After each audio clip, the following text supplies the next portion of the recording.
Daddy's.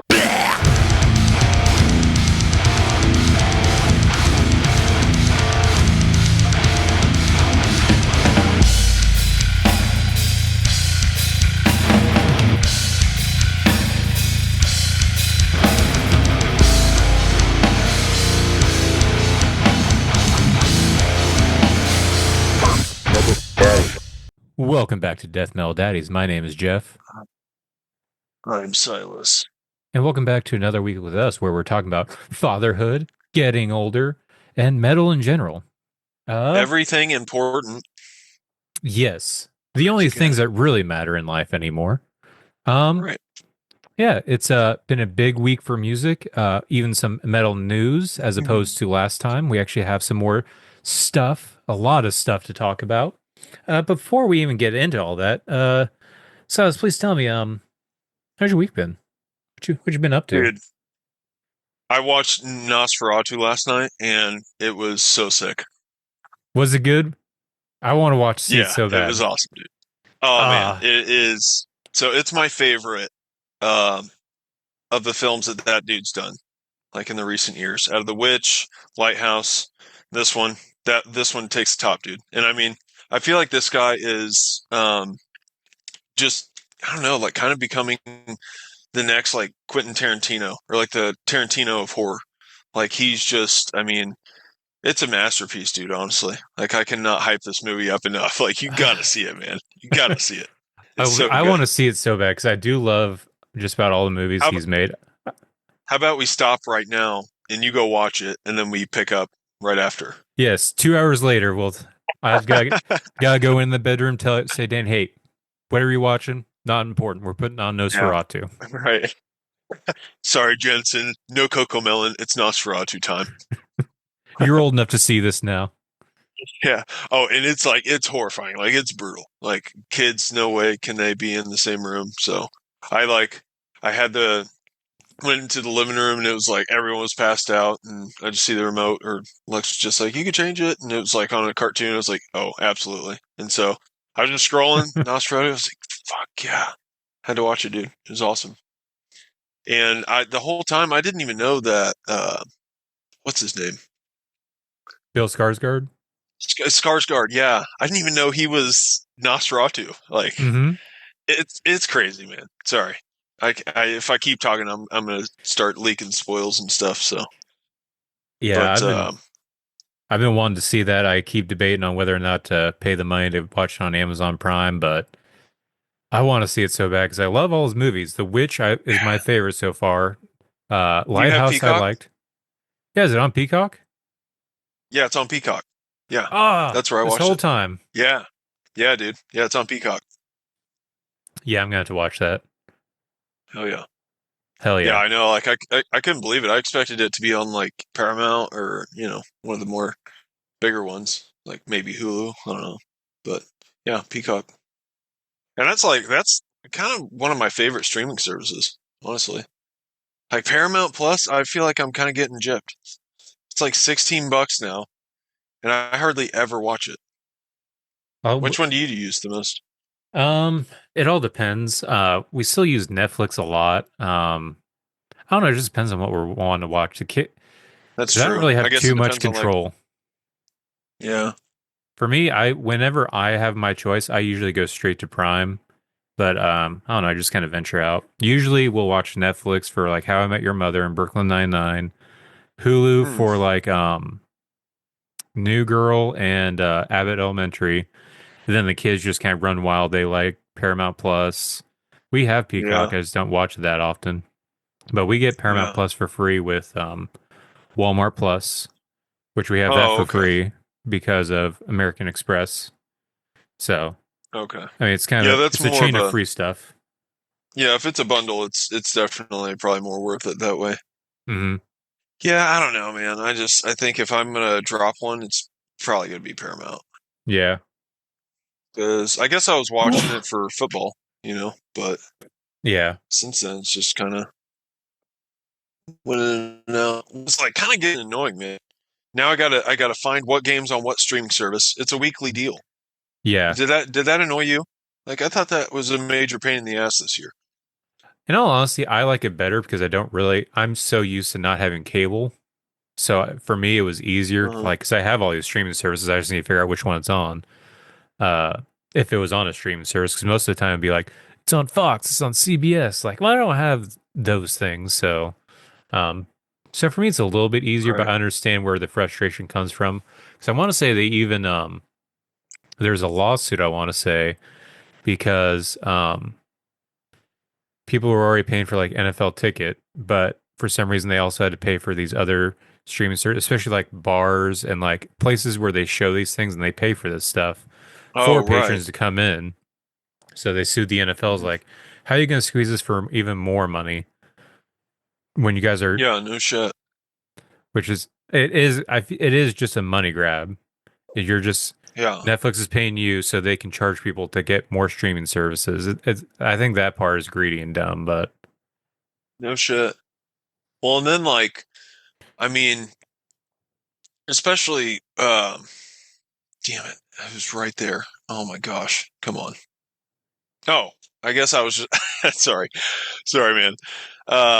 I was just gonna say that's like the convenience of cable. That's mhm. where cable can actually make a comeback and defeat streaming because it was so much easier just hitting the guide, switching the channel for a game or whatever. Yeah. Now, if you want to swap back and forth the games, you almost got to switch apps. Like, I remember bouncing back and forth between Peacock and Paramount. But yeah, I don't know. I don't know. I have the issue because I'm an out of network fan of a team. So it's Hmm. hard for me to even watch the team I Oh want to yeah, watch. true. I guess if you had like one of those NFL channel packages or some shit, you could But probably that's do the it then. thing. Do I want to spend like $400 just to watch it, like Yeah, 10 more games of the Broncos if they're not in prime time or not playing the Chiefs? And yeah. that's what I kind of And wish they with would how they're do. playing. They're getting better. They were made the playoffs. Okay. But I'm kidding. I do wish just sports, uh, professional sports organizations in general. I wish they would do a package to where if you are an out of network fan, instead of buying that whole like $400 package, make it to where I just pay a lesser amount and I can only have access to those teams' games. Hmm. That's all I want. I don't want Yeah. to watch every single NFL game. I don't want to watch the Right. Bucks versus the Jets. I don't want to see the Giants versus the Packers. I don't care about all that. I just want to watch my team. I'm tired of Yeah. having to go to illegal streaming services to find these Yeah. things. And then you always hear like it's like in a different language. It's like from another country. Like, so it's just like, why is this happening? But no. Um, it, yeah, I don't know. I mean, there's this guy at work that I've talked to, and he was telling me about how he just watched the rerun of the Super Bowl again. He's just like, yeah, all disappointed because he's a Chiefs fan. I'm just like, why? Why'd you sit through that again, man? Like, you definitely didn't have to do it. But he's told me, he's watched games like repeatedly. Like, I've never watched a game like more No, than once. I don't. no. That's just something I'm not going to do. I don't. I like the highlights, but I think the ESPN dudes they do a well enough job at that. So it's like I don't know. I don't really need to see the whole thing again. But Yeah. some Yeah, if people do, it's I guess. I don't know. yes, I even if I didn't watch the game, if the game's over, I just want to watch the highlights because if I already know the score, I don't need to see how they Yeah. built up to that. I want to see like what were the big plays, what were the players that did this, and stuff like that. I don't need to sit there and watch every game.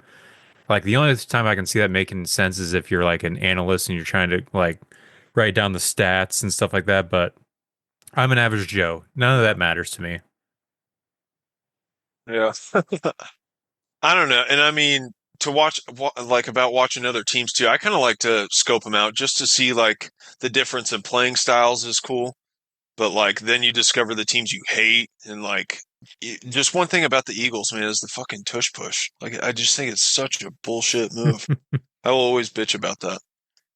I'll watch a couple But every now and then, but I think it just depends on the teams. Like if I know it's going to be a good game, like if it was a regular season Bills versus Ravens, or like the mm, juggernaut teams, because like you said, you also there's your team, but you want to see how some of the bigger teams like what's their play style and stuff like that. What's working for them? What are things that you think might be good on your team, but you see it's better on their teams? Like, all right, what are they doing better? Where do we need to improve and stuff like that? Because I've always had to have that for the past 10 years. Like, what do real teams look like for me? So Yeah. Yeah, man. Damn. Yeah, I don't yeah. know. It's uh it's gonna be an interesting year. I mean, Chiefs have pretty much gotten rid of most of the team at this point, it seems like. Well, I was So wanting to bring up because I saw that the Mahomes restructured his contract again. So you guys are pushing more and more of his salary to the future for you guys to have to pay even more in the oh future. wow. Because Oh like he was shit. supposed to make 60 something this year, 60 million, and he's now getting 28 million for you guys to have an extra like 40. So you guys sign a couple more people, and now you guys have I think 15 million left in cap. But that means next year Mahomes gets 78 million. The year after that he gets Oh 74 my million. gosh.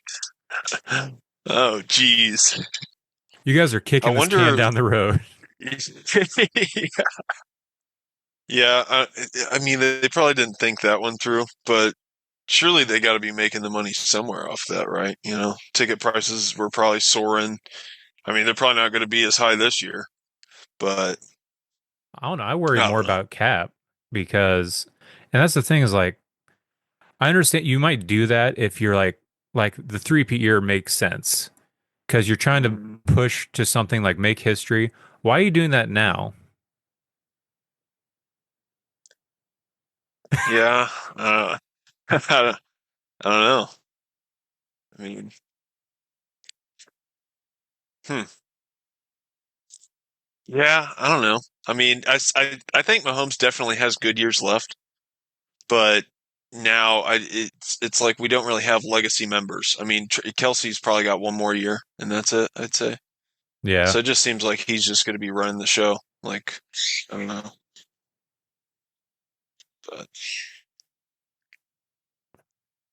be interesting to see. Yeah, did you do anything else this yeah. week? Um,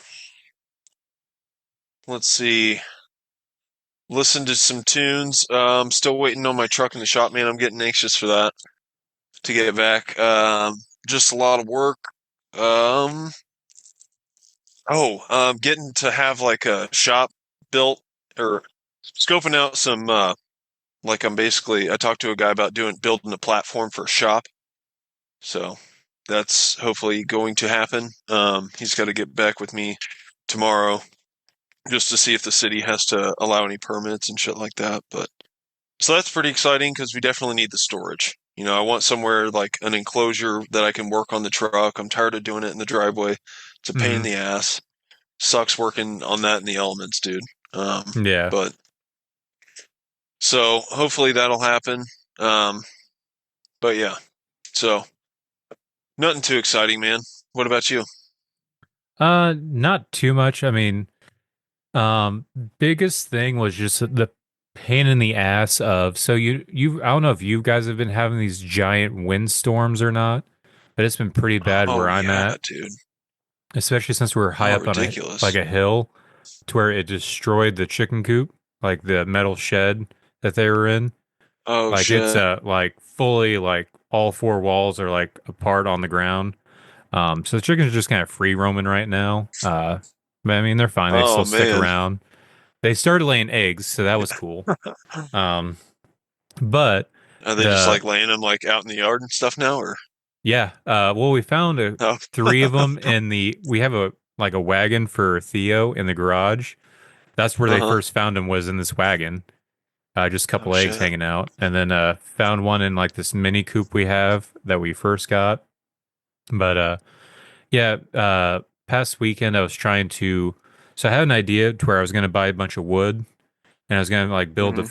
a frame for the chicken coop and put the metal back on it, screw it together so it's actually more stable. It's like Because really, it a was structure. Yeah. yeah, so it's more stable because originally it was just a bunch of like cheap, thin metal with a small metal frame, very thin, Oh so it's right. easy folded like a wet paper bag. So I thought if I had like Yeah. strong wood, thick wood, it will be better. However, I also bought Oh, for cheap sure. wood, the cheapest that they had at Lowe's. Oh So man, so it. it's, I got so pissed multiple times. I threw the wood down sometimes because my plan was to build the, uh, four, like just four planks over here, four planks over here, take it down to uh, there, and then put the, connector parts. But every time I would like pick a side up, it would fall apart.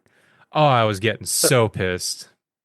I eventually got it oh, to where it's actually strong and sturdy. And that was another nice. issue. I kept it's like, oh, I don't have enough wood.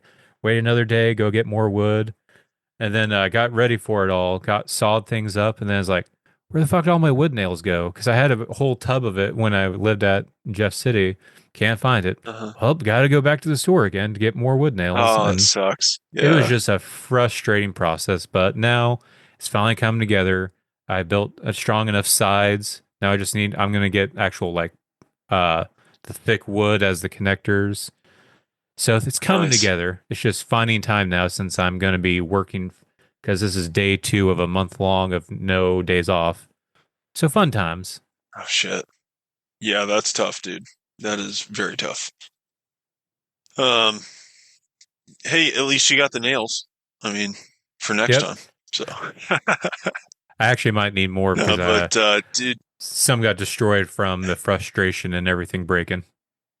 you just like bending nails. Motherfucker. Well, dude, that reminds me, like I was breaking down these pallets at work and because you like see all the fun projects and shit that all the DIY stuff Mm-hmm. people post online. Oh, this is so easy. I just made this out of Mm-hmm. pallet wood. Yeah, I just took my saw, chopped this in half right here. No, bullshit, you didn't, dude. Like I've done this with like two pallets now and I go to like saw the wood and then just a whole fucking split just like goes right up and down the fucking long plank. I'm like, okay, that's ruined. No point Yep. in no point in taking this off now. Like at first I was like trying to pry it from the nails and like if you're breaking down an old pallet, dude, the nails are rusty. Like that shit is not like prying off. And so you just pry it, split up and down the whole thing. I'm just like, fuck, this is so stupid. I don't know what these people are like doing with these pallets, but I think they're like being made specifically to just, Yeah. design shit with and yeah, I don't know. So yeah, send us your best palette DIYs and prove me wrong because I think most of those are full shit. I Yeah, I mean, think they most of seem those cool though. DIYs are. Yeah, but man, like some of them, they make look so good. They're just like, Mm-hmm. oh, it's fucking easy, 15-minute job right here, and it's just like fucking a whole deck plant, that you could just sit on and everything. It's like, yeah, it's crazy. But I don't know. I don't know where I was going with that. Yeah, I was actually having a lot of that wood splitting issues, especially since I figured it would be easy. Like you just because I just took the because I didn't buy brackets because like the little metal things because at Lowe's Mm-hmm. it's like $3 for one corner. It's like I don't want to spend that much, so I just took the wood this way, put it this way, and put the nails in that way. Mm-hmm. Well, sure enough, that would split the wood. I don't know. Isn't that crazy? Like I feel like you used to be able to do that and it was fine, but I don't know, man. I mean, Well, I think it was I'm also also because I not. bought the cheapest wood. Yeah, that could be like pine. I'm pretty sure is like what the pallets are made of, and that is a really shitty wood, especially for like Well, building material. well, also the ones I bought were labeled studs. So I don't think they were meant for like the type of screwing in that like down the middle. It's more of like straight on, like on the end, Oh, like okay. in the actual body instead of at the actual ends. Hmm. I don't know. That's my only thinking because it was literally the cheapest wood that of the Yeah. type of wood of what I was looking for. Yeah. I don't know, man. I mean that wind was crazy though. That was, I mean, Oh there was yeah. fucking branches everywhere at work. I've just been picking up sticks fucking nonstop this week. It's been a real pain in the ass. And then like all of our pool equipment, I have like six pools that I'm covering, and like each one has its own section of furniture that I covered with the tarp. Because used to, like they would like want me to haul it to this back platform all the way at the back of the property on this like concrete pad, just set it there, and I'm just like, we just need to leave it there and cover it. It makes so much more sense because like I spent days just hauling furniture. It was so ridiculous in like a pickup like, with like a friggin' 8 foot bed. It's so ridiculous. But yeah. So, anyways, yeah, the wind was nuts though, man. I mean, branches everywhere, fucking big branches snapping and shit too. It's crazy. Oh yeah, basketball goal fell over about a foot from my car. So Oh that damn, was a little scary. Also, that's scary. I don't know if it was technically a tornado. It sounded like it, and also it's the only way it makes sense that maybe we had a mini one. But we have a chicken run, which is just like a kind of like a giant cage. It's like Hmm. 12 feet long. Uh, Woke up that next morning, and it was all the way down to like I want to say about 40 feet, like just on its side. The wind Oh, picked it up and blew it, which doesn't make sense because it's literally a cage. Like, what is the that's resistance crazy. grabbing onto? Except the only thing I can think of is I have a tarp over top of it and like tied to it. Shit. It's the only thing I Yeah, can think sorry. of. So yeah, flying winds, chicken coops in the wind. Sounds like a country song. Chicken Yeah, coops in the wind. yeah. Um, Uh, that's it for my Crazy week. shit though, right? Oh yeah, Yeah, it was a crazy time. But you know what? We're recovering. Eventually, I'll get everything fixed. for Uh, sure. but in the meantime, are you ready to talk about this new week of new releases and all the awesome Um, albums?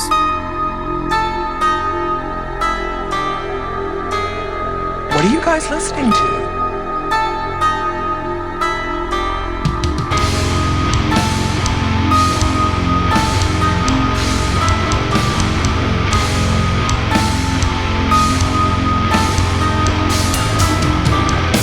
Weekly playlist. Weekly playlist. Weekly playlist. Weekly. yeah, I am. All right. What are you listening to? New week of new music. And this was a doozy. This is a lot of albums we've been anticipating.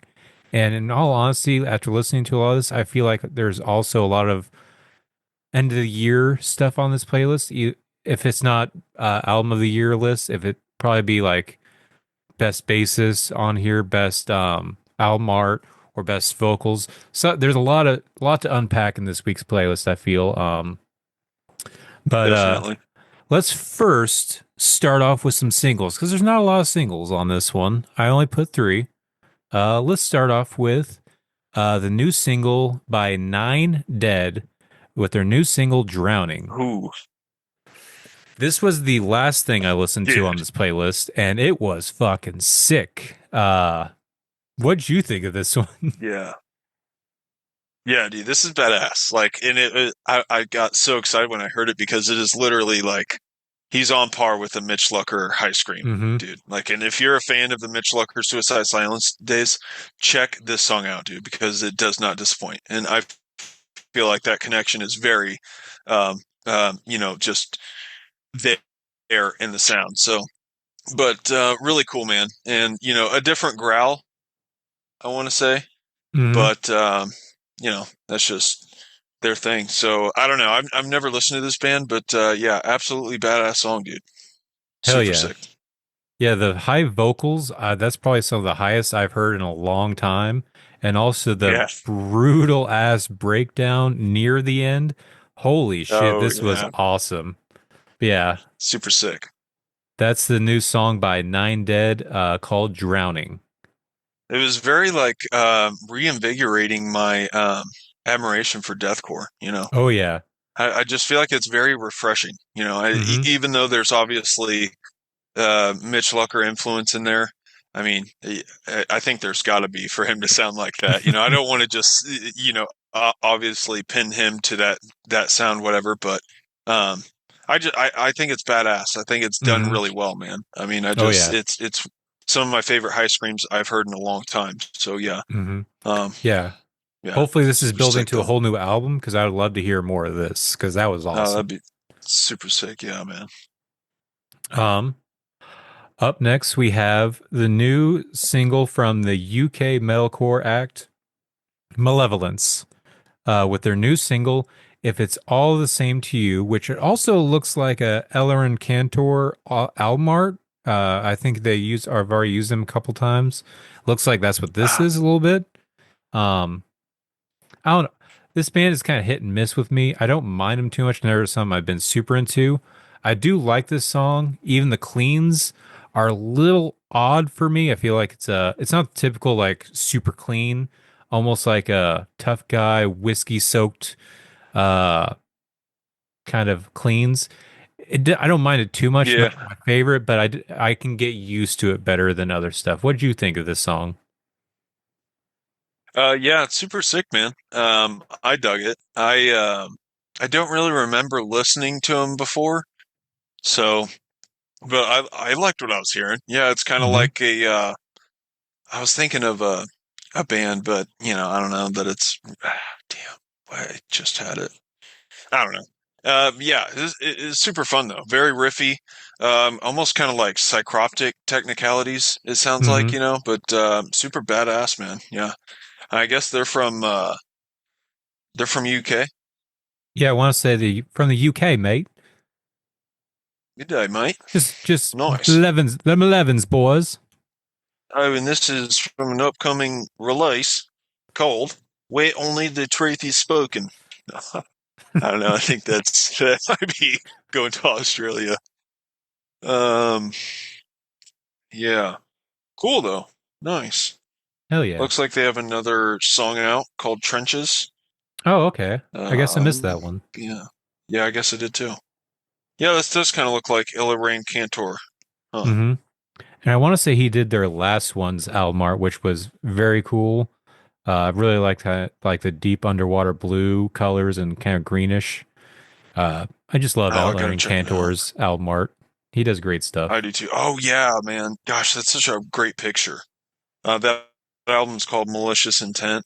Hmm. But yeah, it's like a guy, he's drowning and he's almost like it looks like he's trying to he captures emotion really well, like or the emotion in the facials and stuff. Like Hmm. it amazes me.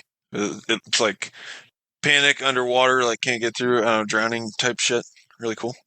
Hell It's yeah. very like maliciously intentish. So, yeah, very tight. Last single we have for this week is by Caliban featuring Joe Bad from Fit for an Autopsy with their new single Dear Suffering. Mm. This one was okay. I wasn't super into it. It's okay. What was your thoughts on this one? I heard a glimpse of it, but I don't think I listened to all of it. And I actually seen it in a reel. I meant to listen to it, but this was actually the one I did not. So, I gotcha. Yeah, it's okay. I feel like Caliban is, I don't know. I was really into him for a short minute. mhm. But they haven't really ever recaptivated me like they did when I first found them. I don't know. It feels very run of the mill. I'm glad that because I know they also incorporate cleans a lot. Glad they didn't do it in this song, but still, I don't think it was enough to make it super memorable. I don't know. We'll see. Yeah. We'll see what they do. Because Caliban's like they're one of those bands that I was always kind of waiting to like run into at a show, like be on a bill, and I always felt like I was just gonna catch them then for some reason. Like I'd heard songs here and there, never delved their discography, but like I never ended up seeing them at a show. So yeah, like I just felt like they always kind of flew under my radar. It's just like I know they're big though. Like don't they yeah. have a pretty big following? I think so. I don't know if they tour America at all. Though is the thing because I like you. I don't think I've ever seen them actually like on a bill in America. I know they're from Germany and they're good friends with Heaven Shall Burn, but I want to say it's kind Oh, of the same thing okay. with them because I don't see them tour America either a lot. So I don't know if maybe it's just they're sticking in their comfort zone and kind of the cheaper thing for them to do of just touring the Europe area. I don't know. Hmm. But I do feel like it maybe would be better to get more into them because I can't get fully into them right now, but I think it would be better if I saw them to get fully Yeah. understand of what they're trying to do. Because the songs I do like doesn't really seem to fit with all the other. It's like listening to Welcome Home by Cody and Cambria and been loving it, and then trying to check out Yeah. the other stuff. Is like, nah, it's not the same. Yeah. I could see that. Yeah, I don't know, man. I'm sure they have like a prime era time that their fans like think is their best albums and shit. So, I don't know. Be interesting to scope. But. Yeah. But yeah, that's it for the singles. Didn't have many on here. I do have one EP, and that is the return of Deathcore stalwarts. I wouldn't say legends, but they're a pretty big staple in the early deathcore period, and that is the return of Molotov Yeah. Solution with their new EP Void. What did you think of this one? I thought it was good, man. I was into this band like in the high school days, pretty hardcore, but I never have been since. I don't know. I kind of fell off. And I was interested to see what this was going to sound like, but really, man, I think they brought the same thing back. Like they did a really good job of bringing back their traditional sound, like the kind of you know overthrow tyranny influence kind of lyrics that they always kind of have a trend with. So, yeah, man, I thought it was cool. I think it was pretty cool to hear some new sounds in that same style. But yeah, man. What'd you think of it? I did. I really enjoyed it. I've never been super into Molotov Solution. There's something a band I found out a little bit later and try to get into, but I don't know, something was off for me. It didn't click with me. This one does click with me. I really enjoy this one, especially songs like Necessary Evil and Stranglehold. And I do like that whole it's political without actually picking a side, which I always kind of like. Yeah. And especially I want to say Stranglehold that has the resistor die. There is no other choice. As we sharpen the knives to the thread of kings, or something like that. Something along those Yeah. lines. I love that. I thought this was an awesome EP. Yeah, it turned me into a Molotov fan, and also listening to it, this makes me think this is what thy art is murder should be sounding like, but they're not sounding like You're it right. anymore.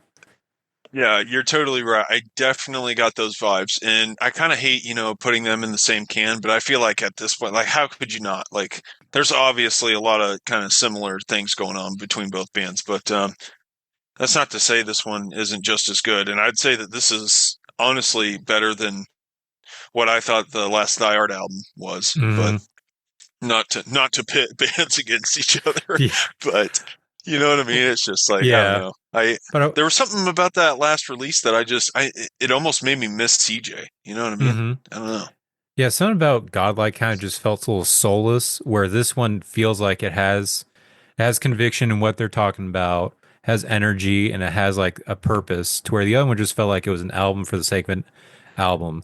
And I do want to say there is a little bit of connection between the two bands, because I want to say this is technically the second time CJ's been out of the band. And that first time was very short. But I want to say Molotov Solutions vocalist is the one who took over vocals for that short period of time. So there is a little bit of that connection. And I think listening to this, I can definitely see it, because there's very similar sounds. But I think Molotov is actually doing a better job at it. Just my opinion. But yeah, so fuck you, Thy Artist Murder. yeah. I'm kidding. Yeah. Yeah, that is the new EP by Molotov Solution called Void. Check it out. Check it out. And also, there's some Jinx. titties on the cover. So enjoy. Is there really? Is Pretty it like sure. the skeletal ones? No, it's Let like me see this. Oh, okay. Interesting. That's not what I thought it was going to look like. I was seeing like I thought it was like two skeleton heads, like back to back. That looks like two sets of eyes, one like normalized and one with like laser beams going down. Weird. And then like this naked woman on the cover. I don't know if she's praising the eyes or overwhelmed by them. I don't know. Wow, that is pretty sick. I like that. Very cool. But yeah, Nice. let's get to Check it what out. we've all been waiting for. And that is full-length albums. Start with you. Dude. What out of all these albums, what was your favorite one? What's your pick for this week?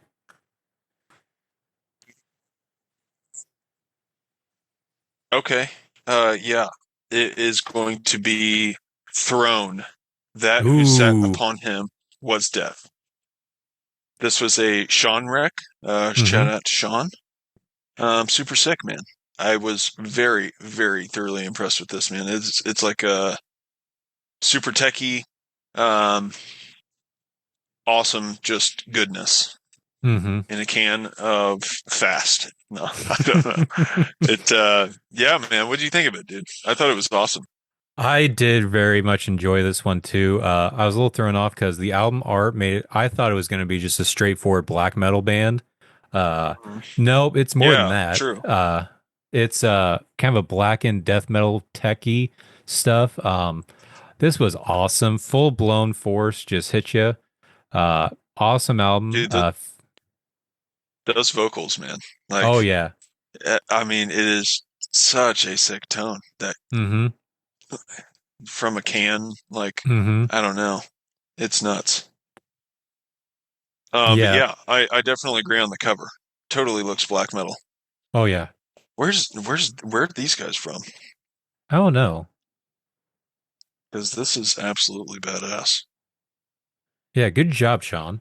For me, favorite song is Yeah. probably gonna be "Blasphemous Perversion" and the last song, "Where the Angels Cower in Fear." Awesome. I enjoyed this.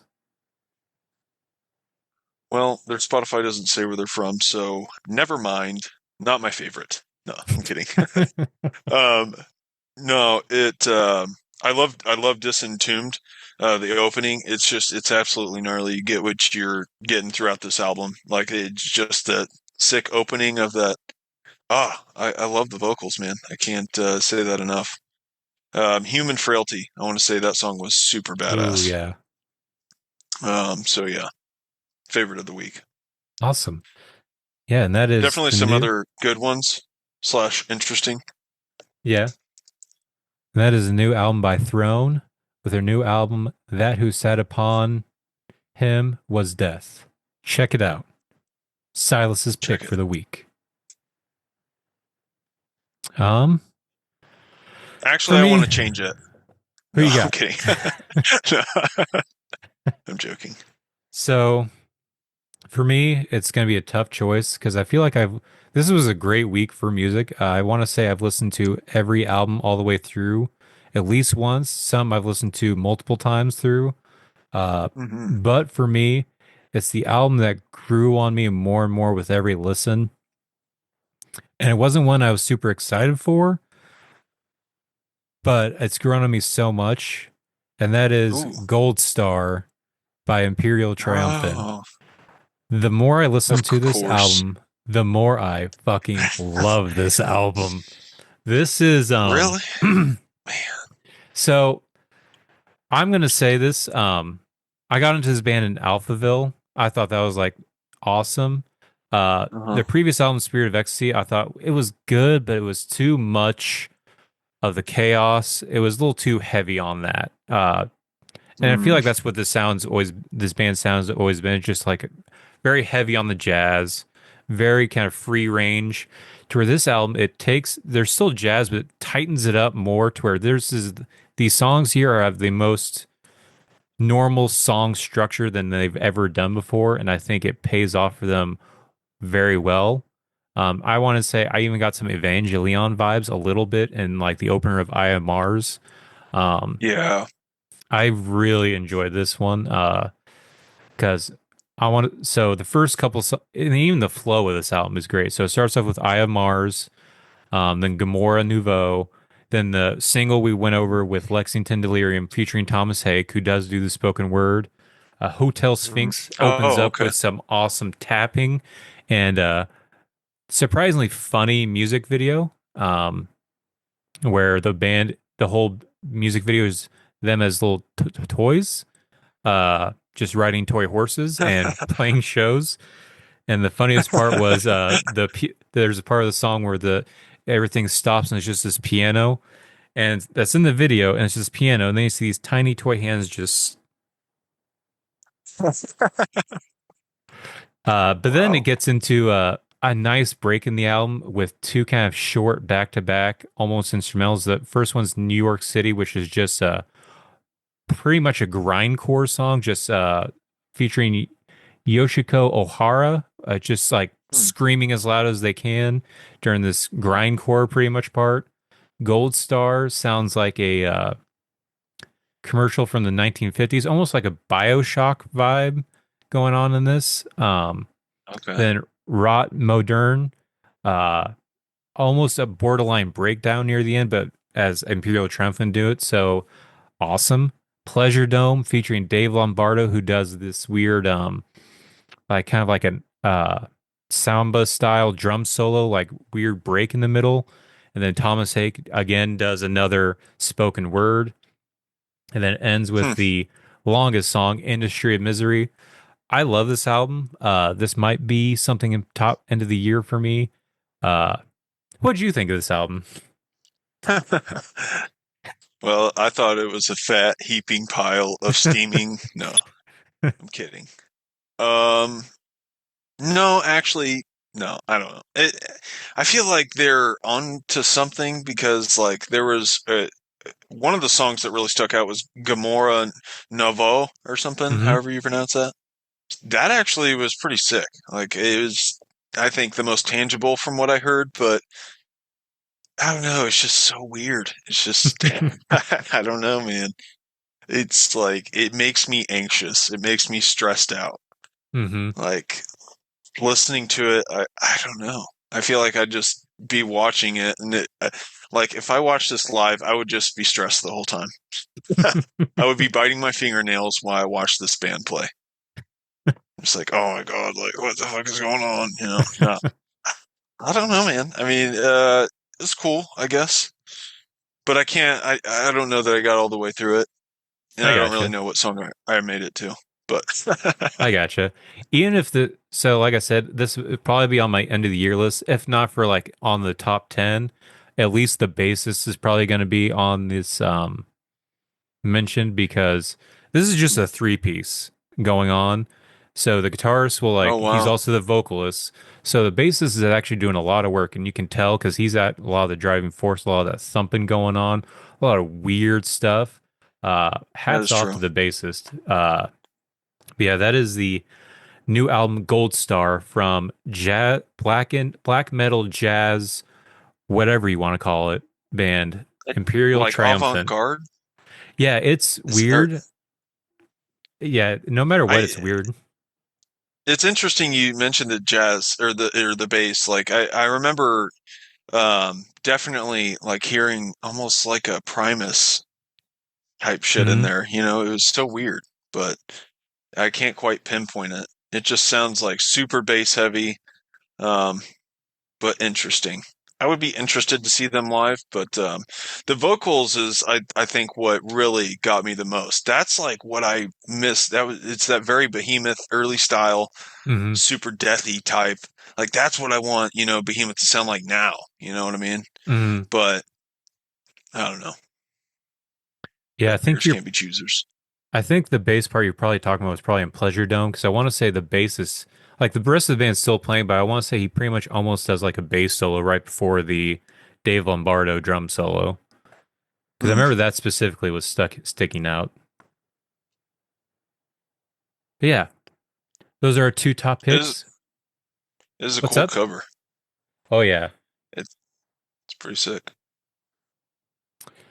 yeah, those are our two top picks. But that's not to say that there isn't other great albums on here. There's a lot. Some were close seconds. But let's just go through them. Um, Sure. first one we got on this playlist is a recommendation from a fan. Hello, Ooh, McQuangus from TikTok. He recommended this McWangus. McQuangus. He McWingus. recommended this band, Contagion, with their new album Oh, Spinal Cord Stew. And listening to nice. this, it's very much like a kind of a grimy sounding old schooler death metal. I would say kind of in the not necessarily the vein of there's similarities in some of the style with Sanguine Sugarbog, but instead of being like the complete caveman. It's more of the kind of the structure of like incantation with a little bit of Sanguishigabog. Very Mm. fun, awesome griminess. Um, Hmm. I did enjoy it. Top songs I would say would probably be Warheads and this one song who I'm kind of almost grossed out by the title.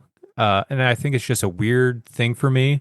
It's oozing, but the fact that it has the three O's just makes me more grossed out. I can't explain that. Oozing.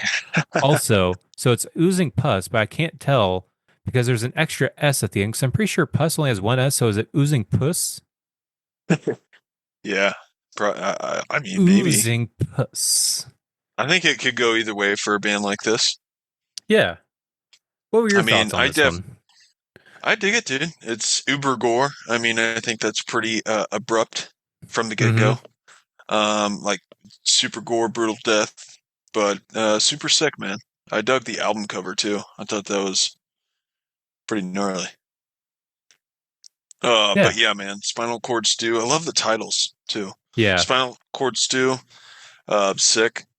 Warheads. I remember going to that one. Rotting, Wasted. It's pretty solid, man. Gods begin to growl. Mm-hmm. Yeah. Good recommendation, McQuingus. And shout out to Contagion with their new album, Spinal Cord Stew. I feel weird just saying McQuingus as I say McWangus. Spinal Cord Stew. Yeah, kind of sounds dirty. Yeah. Check them out. Maryland's own death metal band, Contagion. Yep. Up next, we have a release we've been anticipating. This is the debut album from Gates to Hell with their debut album, Death Comes to All. What was your thoughts on this one? Sick, dude. It is super gnarly, very badass. That kind of death metal core hybrid. Mm-hmm. Sick breakdowns, man. They're short and sweet with their songs. I don't think that this album is very long. No. But super badass, man. I mean, they're straight and to the point. Death Comes to All. That one was one of my favorites next to Bleed. Yeah, badass album, dude. What'd you think of it? This is probably gonna be my second favorite because I did love it. It is very short, so it's very quick and almost over in a flash. But I want to say like this sound specifically, it kind of reminds me of Vomit Forth. It makes me think of like if deathcore wasn't already a genre, this is the perfect melding of like death metal and hardcore, but its own style. Like it's like a hardcore band got really into undeath and just decided to make a Mm, band.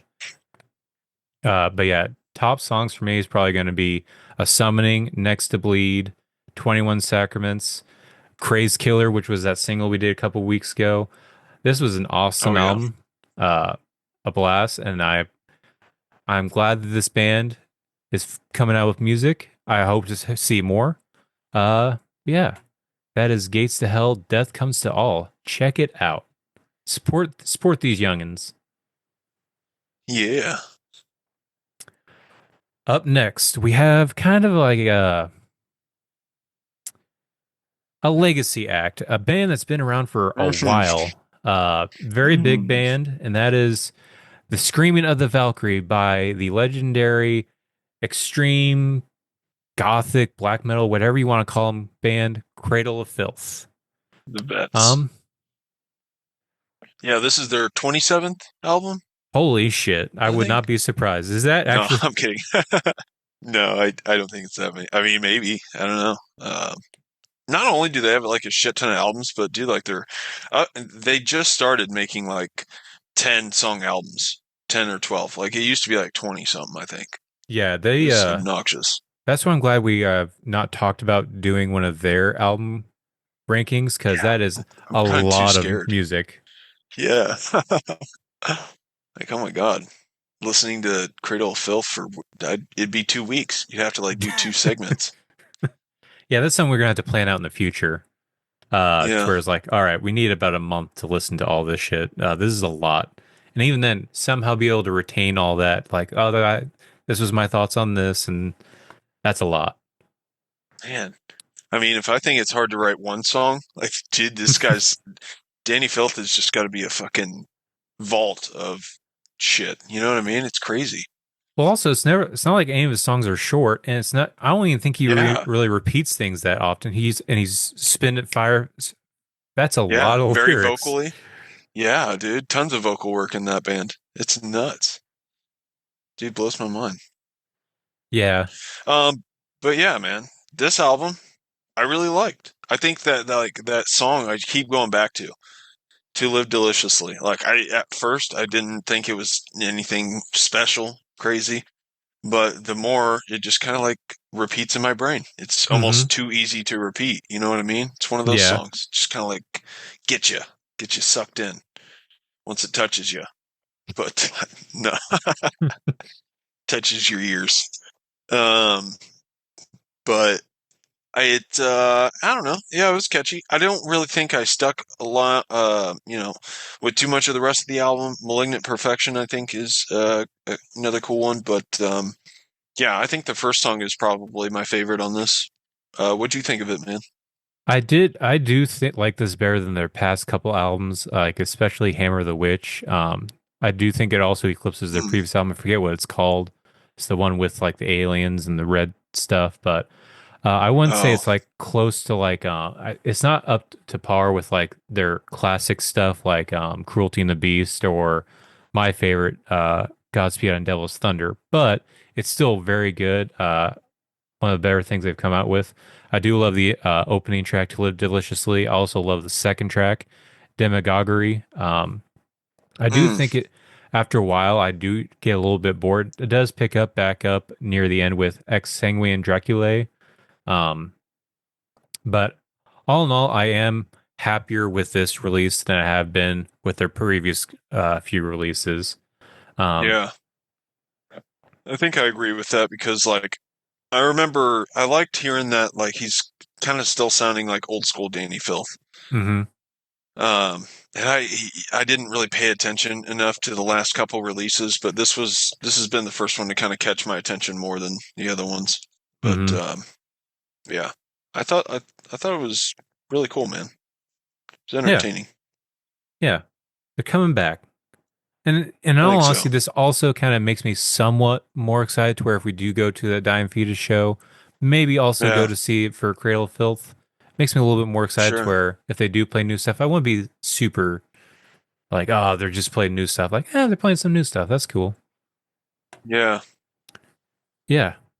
That's the new album by Cradle of Filth, The Screaming of the Valkyries. All right. Up next, we have the new album by Ba-ba-da-da. Spirit World. Hell Dorado. This is a band that I love. We've kind of been following them probably since their debut with Pagan Rhythms. I remember sending that to you a long time ago, and for the longest time I didn't realize that was the same band that came out with Death Western when that came out, because Death Western was awesome. I bought that as Yeah. well. Check it out Nice. if you haven't. Hell Death yeah. Western, but this is the Las Vegas thrash. I don't really know what specific thrash death. I don't know what you want to call it.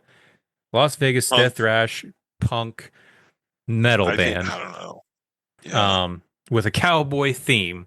And in all honesty, I had a lot of hype going into Like this. tumbleweed metal? Yeah, Is that a exactly. fair term? Yeah, it's tumbleweed, Las Vegas tumbleweed music. I had a lot of hype going into this album, especially with the singles. First one I was the least excited for was Western Stars in the Apocalypse, but Abilene Grime I thought got me excited, but I ended up pre-ordering this because of Oblivion. And when this came out, once the second track, which is the first new song of this album, No Vacancy in Heaven, I was ready to give this my album of the year. I was Mm. so fucking excited. Even with I was worried that the chorus is going to get cheesy with if there's a heaven, I don't wanna know. Don't wanna know. It's like, oh, this is gonna go down Yeah. cheesy route. But then he says it with just bathe my soul, urge. It's like, oh, he went heavier. Okay, awesome. It's like saved it. Like Yeah. I was point blank ready to give this my album of the year. Then Western Nice. Stars in the Apocalypse. It's like, oh yeah, perfect album, perfect album. But then It is. that's when Spirit World starts throwing some curveballs. Is this fourth song, Bird Song of Death, which isn't a bad song. I feel like this would work as like an album closer, like to encapsulate everything. It's like, okay, it's kind of almost like a punk rockish vibe, like some punks hanging out in cars singing a song as they're leaving town. Like, yeah, it's whatever. But then it continues with Prayer Lips, which is just like a softly quieted sung love song. I was like, okay. Wait on the Reaper goes back into like the heaviness, like, oh, not the Yeah. best song, but it's pretty good. Then it's back into Oblivion, which, my opinion, best song on the record. And surprisingly, you were right. There is actually that is just the band doing that crazy like black metal. Oh, no There's no shit. in the liner Nice. notes. There's no guest features. Uh, Oh, but then it goes that's so back into badass. this. It goes back into this. I don't know what the fuck this is. Cleansing song, which is pretty much just on a minute 43 transition track to Stigmata Scars, which is not a bad song, pretty good. And then Annihilism back to Super this iffy. just random softness. So, if you're keeping track, they've released 3 singles that are heavy. There's 10 tracks on this album, and only 6 are heavy. So, really, I got 3 new heavy songs. I was severely disappointed. Uh, Really? Wow. I still love this album, but there's so much of this filler stuff I feel that I feel Yeah. gypped. And in all honesty, I feel like they could have cut Cleansing and Prayer Lips and just thrown in like I was even thinking like if you throw in like a cover, I was thinking the perfect cover would be like if they did Slayer's South of Heaven, but at a slightly faster, fit perfectly. But I feel That like would be there's cool. too much filler on this album. Yeah. So for me, that's kind of pulling it back to where it's not going to be my album of the year. I don't know. I've listened to this probably the most. I think I've listened to it all the way through like 3 times already. What are your thoughts on this album? I liked it, man. I thought it was really cool. I like the vibes that it gives. I think the kind of softer stuff, the more experimental, play around with the sounds stuff they're doing, just like I kind of dig it, man. I mean, it almost kind of gives more of the soundtrack vibe Mm-hmm. than like an album because you're getting so much of both. So, but I don't know. With that being said, I kind of liked it. I also like the placement of the tracks. I like how they separated it because it kind of gets fast, gets heavy, and then it kind of slows down, and then it gets fast and heavy, and then it kind of slows down, and like Mm-hmm. I like the waves. You know what I mean? So I Yeah. think that was kind of cool. But yeah, dude, I enjoyed it. I really did. I would love to see this band live. I think it'd be Oh yeah. super interesting. I would love to see them live. Also, I was a little surprised because I always assumed so. Stu Folsom is the lead singer. I always assumed he was also playing guitar. Apparently, he's not. He's just Oh, solely the really? vocalist. And Oh, apparently, okay. so there's like 6 people in this band. Apparently, Oh, no shit. um, yeah, I didn't know this because they have another person. So, oh, in the first album, he did do guitar. Maybe it's the new album. What am I thinking of? So yeah, this new album, I want to say, yeah, there's 6 people: Stu Folsom, Matt Scrum, Nick Grundy, Preston Harper, Randy Moore, and where did I see that?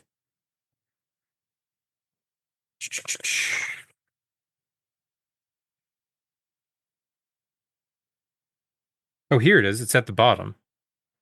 All right, Hmm. Spear World: Stu Folsom vocals, Matt Scrum rhythm guitar, Nick Grundy bass, Randy Morley guitar, Preston Harper drums, Justin Fornoff vocals and sampling. So you have another person who Oh, does vocals and sampling. okay. Yeah, yeah. Check out Spirit World. They're still awesome. This album, for me, even though I'm not a big fan of the whole album, I do think the Hmm. songs on here, like I still think Death Western for me is more consistent, but the songs on here that are good, I think are the best songs Spirit World's written, like Hmm. Oblivion and Abilene Grime, even No Vacancy in Heaven. I think that these are some of the best songs they've written ever. And Yeah. even though I was disappointed, I've still listened to this vinyl a couple times because it's still Spirit World, still brand new songs that are hella awesome. So yeah, check out Hell Dorado by Spirit World. Hell yeah. Up next, we have, is this the last one? Yeah, this is the last one. Lastly, we have Everything Rots by Cabal. What'd you think of this one? I kind of missed for me. I kind of skimmed through it. Didn't really stick. I Yeah. don't know, man. Like, I want to like it, you know? Yeah. I want to be into it. What do you think, man?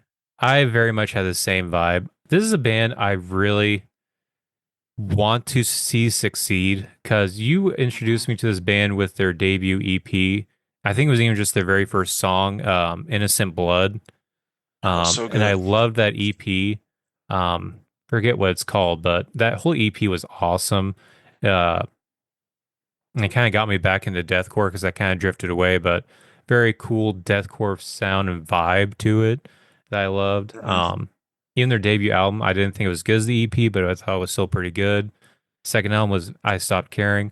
Their previous album, uh, I thought was interesting. There was some good parts on it, but still not up to the snuff of the EP. But I thought it was better than their debut and what they've been doing. This one, I feel like it has that same similar sound as the previous album, without any of the memorable stuff about it. I don't feel like there's anything that really stuck out at all about this album. It felt very, I don't know, just like everything was predictable about it. Not a lot of catchy parts that stuck out. It just kind of felt like a wall of noise after a while, which Yeah. I feel like sucks because I feel like this band should get more recognition, Mhm. but I don't know. I don't think this album's going to help with that. Yeah, I don't know. I mean, I think they got a pretty big following. I mean, maybe I might come back to it too, you know. But yeah, I don't know. I haven't really listened to them since that first song, you know. I mean, they no doubt have a cool sound and have some crazy shit going on, some gnarly riffage, but yeah, man, I don't know. Might be one of those 6 month burners for me. Yeah, and I do like the whole vibe and concept of the band, like the whole like a secret society, like satanic or even I think it's more of like a pagan feel. I love that vibe. I think it especially worked with the debut EP, like the Innocent Hmm. Blood, even that video you showed me. And it was in full blossom, I think, with the first album. The previous album was more of that midsummer vibe.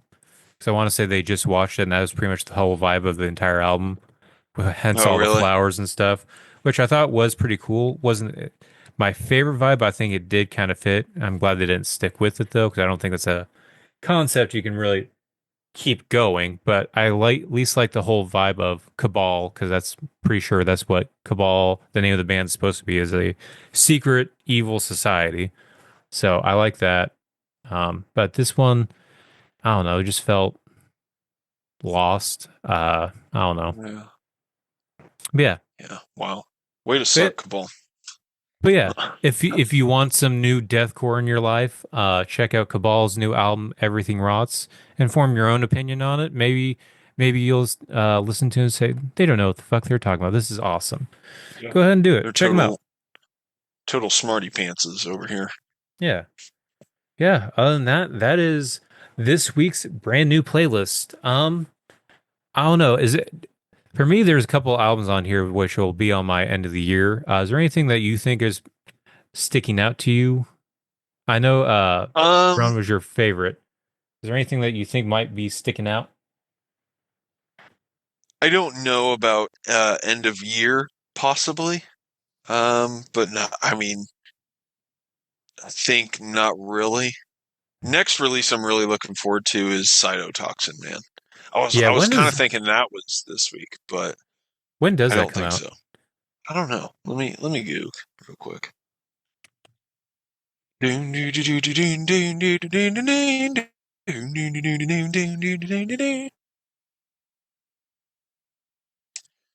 Was it biographite? Yeah, but they don't have the countdown on. Biographite. Yeah, there's no countdown on their page. Oh, not biographies. Biographite. Oh, really? Damn. Yeah. I want to say it comes out next month sometime. Let's see. Yeah, I think you're right. May? Oh, man. Shit. Oh, it's May? That's crazy. Well, I guess it says if you order the vinyl, you won't get it until May. Oh. But it's weird. It's like on I think like a foreign site. It's got like euros for the currency. Hmm. Yeah. It says it will be released on May 9th. Okay. So we still have about a month and a It half. says due to the difficult market situation, the vinyl will not be available until the beginning of May. I don't know. It's kind of confusing. Yeah, because it seemed like you could only pre-order from one site, it seemed. But like it wasn't on a typical like indie merch store or anything like that. Yeah. And then it's like right here, release date on this website of theirs, it's 2025. Like it doesn't even have a date. Like what the fuck, dude? I wonder if maybe they're still in the process of recording it. Jeez. Some bullshit. We No, I'm want it kidding. now, cytotoxin. Yeah, dude. It says their style is Chernobyl death metal. Got a nail on the head there. Yeah. Is there any other new releases that we missed that you want to talk about? I don't think so, man. I Oh, gotcha. I was also just going to note the connection that I noticed while listening to Imperial Triumphant. I got a lot of that Oranzi Pazuzu band vibe Ooh, with the yeah. psychedelic kind of stuff, you know? Mm-hmm. It's like the Imperial Triumphant, they have this like anxiety-ridden background brassy shit going on, you know, that Mm-hmm. just sets me on edge. But like Orenzi Pazuzu, they almost take more of like the rides of like the synths and Mm-hmm. other weird shit they're doing, you know. So I don't know. I just thought that was kind of a similar band doing similar things. I also kind of because I was listening to it when with my kids while I was doing laundry, but I got also kind of reminds me a little bit of we reviewed their album last year, Pyron, or however you pronounce that band's name. Kind of that I wouldn't say Huron atonal, but kind of close to it, to where it almost sounds with like the dead these aren't real notes. dead bird on it. Mm-hmm. Mm. Yeah. And also, I'm kind of sad I didn't pre-order that one because that one looks like it's sold out. I'm trying to figure out where I can find that at. Oh wow. Gold Star. Oh Yeah. really? Mm-hmm. Damn. See, that's what's crazy. I feel like that band's catching a lot of buzz. Mm-hmm. Yeah, A and lot I of can. buzz for such a weird sound. Yeah, because it's obviously not for everyone, but I know they're also on tour right now with Mayhem, so I think that's also kind of helping a little bit. But Huh. also, I feel like it's even just the setup. I don't want it to come off like this, but I almost want to say it's almost like kind of like a media darling kind of thing. Like if this was a movie, this would be like, well, of course they're going to be nominated for an Oscar kind of thing. Like it's that kind of vibe to where it's like, yeah, this is the crowd. This is the type of music that the critics will love the most, kind of thing. But it's Hmm. I don't want to say it as a negative thing because it's not. But they do have that more of like I don't know snobby. Like this would make a snobby critic happy. I feel like it's still good, Huh. but I feel like it's that vibe to where like because they are trying new stuff. I feel Yeah. It was like definitely the most like one thing that I've seen critics say about this release is palatable, and I can definitely feel that. Like I think mm-hmm, it's the most consumable form of Imperial Triumphant. I yeah, just their other shit, man, was just too much stress. You know. yeah. even just watching the Eyes to Mars music video, this band feels more focused than they ever have been. So I do think this is maybe the thing that makes them even have even bigger tours and or higher slots on a tour. Uh, Hmm, so glad to see they're getting more and more attention. Um, nice. are you ready for some metal news? I actually have some stuff this week. Oh, okay. Yeah, I think I'm ready. All right. Metal news.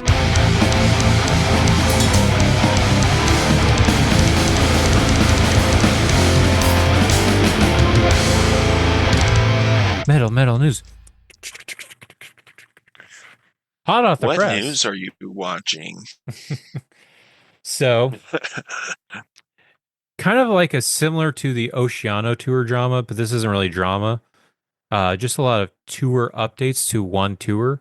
So originally, there was a tour that was announced. It was going to be Exodus and Deicide originally. Um, Deicide dropped off though. I forget what the reasons were, Mm, but they dropped off, and they were replaced by Possessed. mm, The original death metal band. I want to. Some people argue whether or not they were the first death metal band. Not for me to argue about, but something I was actually kind of excited to see is like, oh yeah, I would go see Possessed. They were coming through here. Um, they dropped off too, though, recently for medical reasons. For those of you who don't know, Possessed, their lead singer, uh, a long time ago was paralyzed from I think a robbery gone wrong.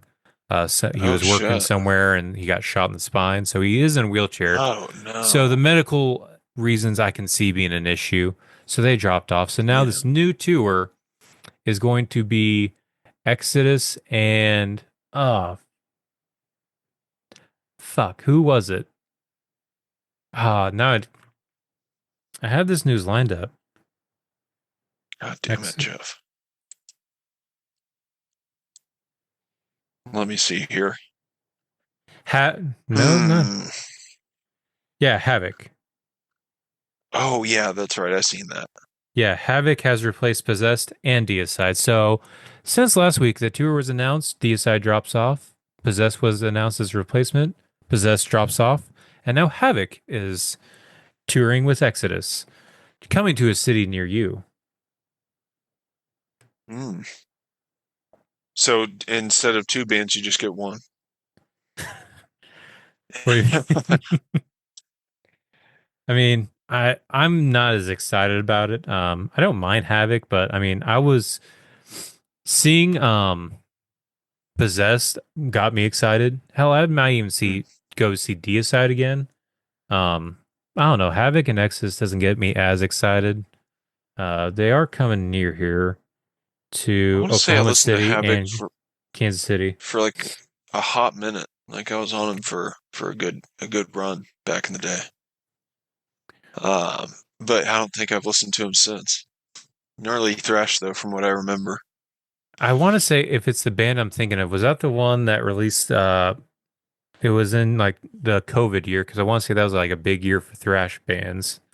I want to Hmm. say were they the out band that came out with the album of like it looked like an Eller and Cantor cover with the hands like it's some guy and some of those Oh hands he's kind of coming cybertronic a little bit.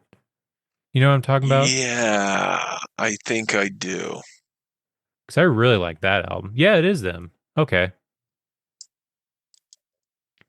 Yeah, with their album V. That was an awesome album. Yeah, post truth era, Let fear me see. campaign, betrayed by technology. That was an awesome album.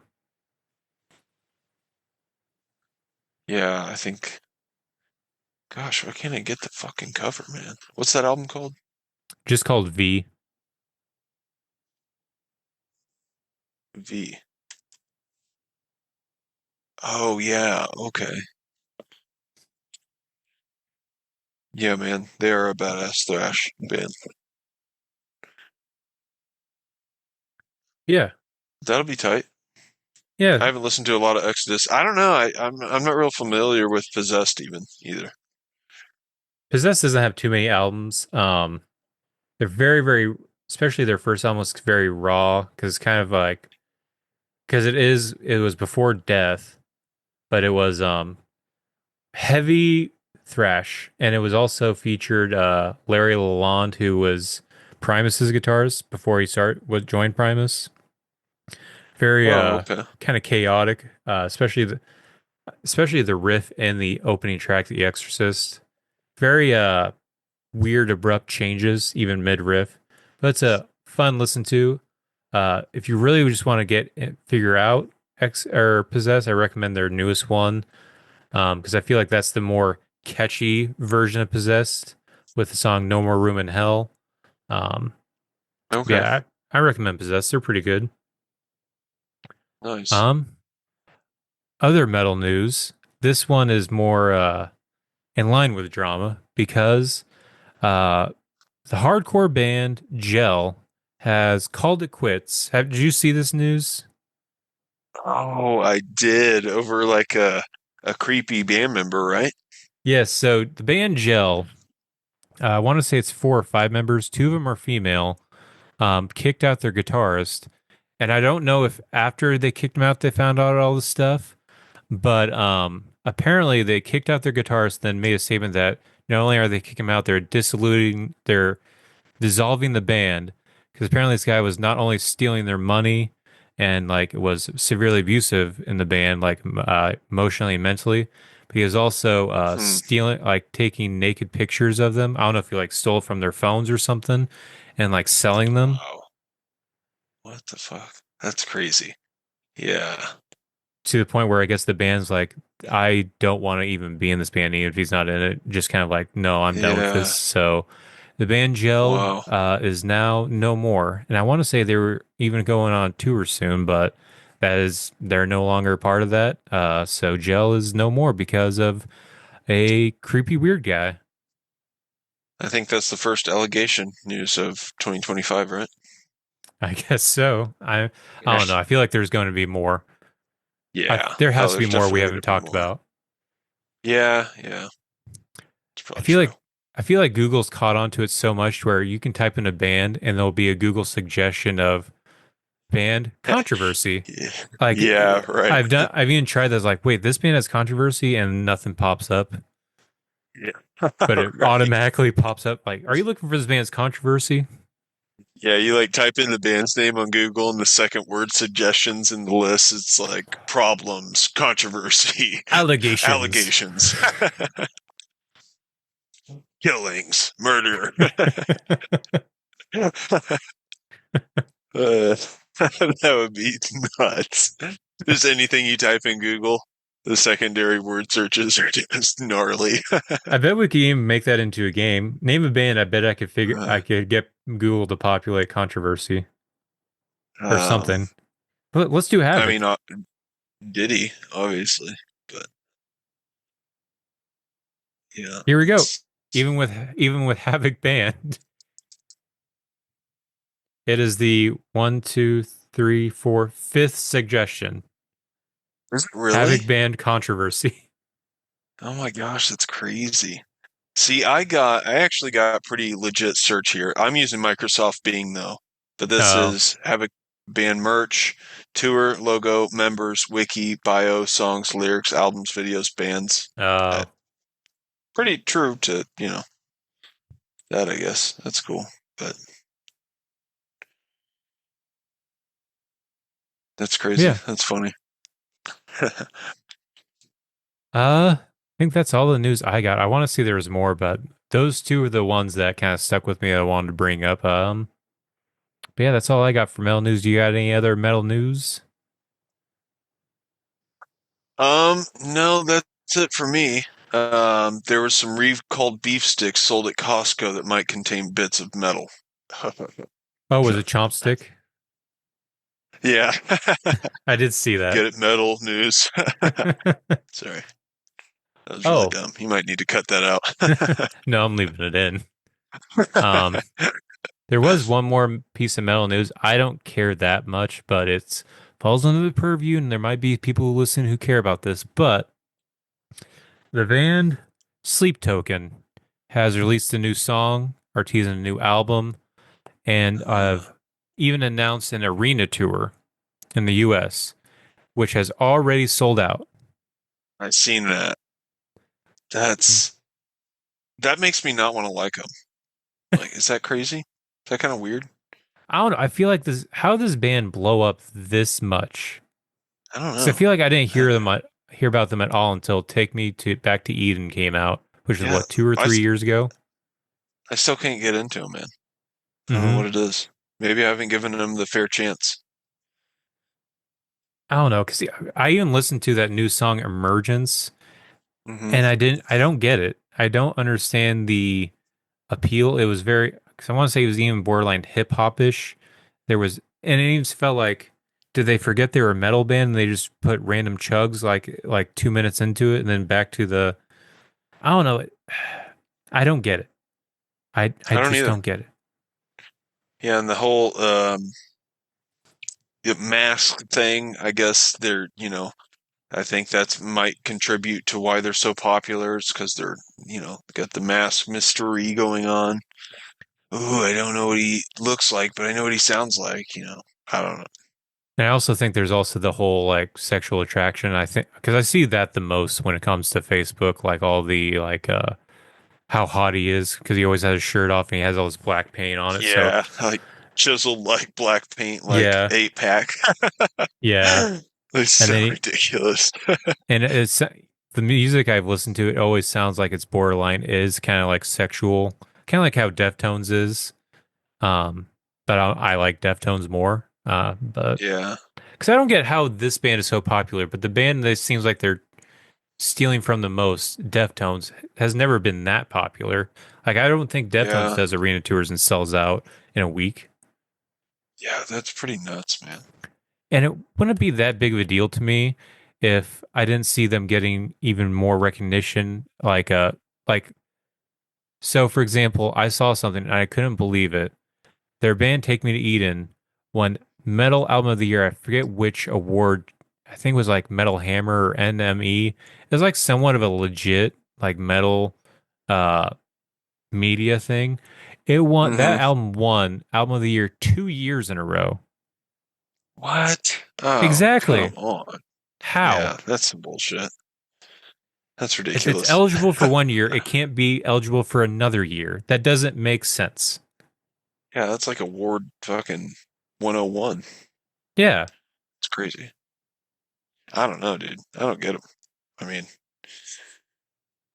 yeah, I don't know. It's weird. It is what it is. But yeah, Yeah. if you're into Sleep Token, sorry for shitting all over them, but there's Did you some get your Sleep ticket? Token. No, I'm not going to that. Fuck that. Oh, yeah. I guarantee that would have been so expensive. Oh, yeah. Yeah, I'm sure they're getting scalped the shit out of. Oh yeah.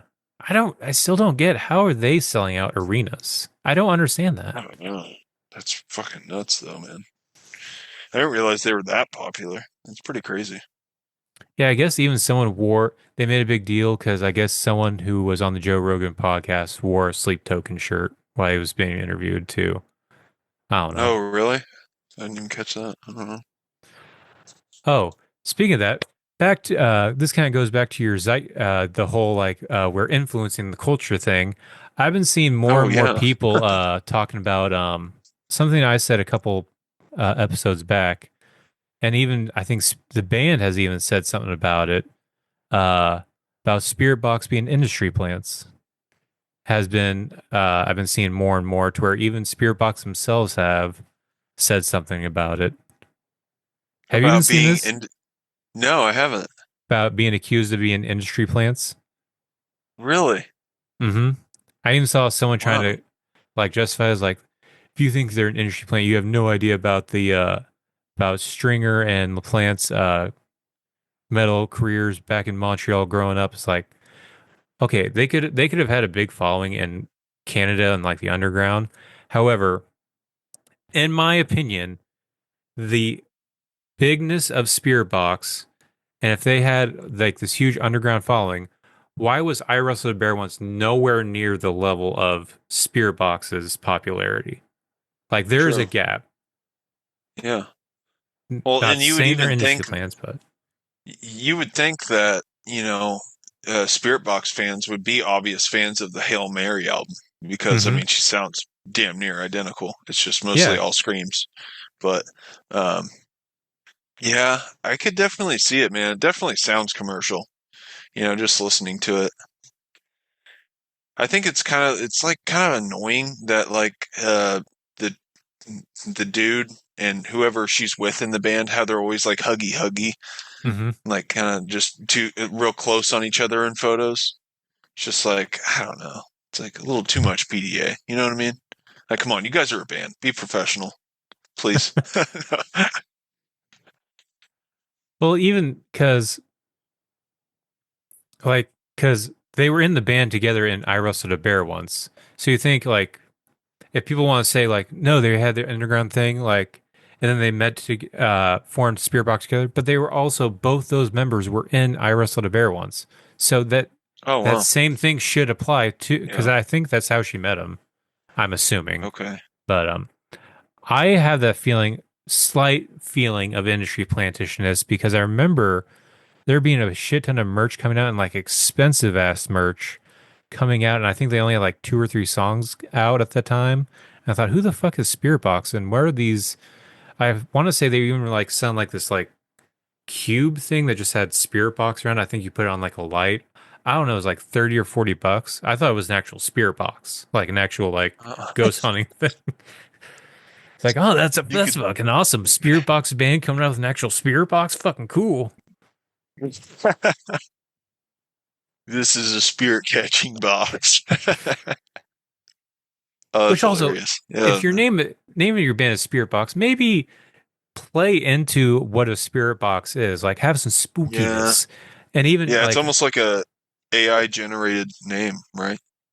Pretty I don't even fucking know because I dull. feel if you have the name Spirit Boxes make a specific sound, so make it more like rhythmic, a lot even more noise, like how it goes, and then maybe you can do more of a ghostly vocals because I feel like her, especially her cleans, could very much play into like the ghostliness. Yeah, Just my I could opinion. see that. Yeah, like casket. Like, you Yeah, know, I think of a spirit box. They should have done like a casket logo. I think that would have been a yeah, perfect opportunity for them. yeah. Maybe they have. I don't know. I'm not a big spirit box goer, but one of the things I've hated is like the lack of metaling their logo. You know what I mean? It looks like the least metal out of all the metal bands. Yeah, So stupid. Looks I like an do think FM radio station. I do think it is more for marketability, in my opinion. Again, back Yeah. to my original thought of Yeah. I think that is more trying to be bigger and bigger. Yeah. Probably right. Yeah. I probably So should stop yeah. shitting on Spirit Box so much, but Yeah. I just don't get Welcome it. back to the Spirit Box Hate Show. I said it when I reviewed their album. I'm kind of a hater when it comes to them. I can't explain it. I'll be There's three upfront about it. bands that we trash on this podcast, and that is Spirit Box, Sleep Token, and Wage War. And Bad Omens. Oh yeah, and Bad Omens. Um, yeah, and no, I'm kidding. But no, Yeah. I don't know. I don't know, man. I liked this last album. I thought it was cool. It was the most cool Spirit Box that I have heard. hmm Yeah, I did But like it better than I think it was Eternal Blue. And even I want to say their EP. But even during that EP and that first album, I was like, I don't understand this hype. I yeah, don't get it. hmm, But that's just my opinion. Um, sadness. I do have a topic, and it kind of ties into some of the music we've been talking to. And I always Okay. want to talk about the current state of deathcore because I feel like there's a resurgence, and it's a very good resurgence because it's not just the same bands or the same sounds that's been going on.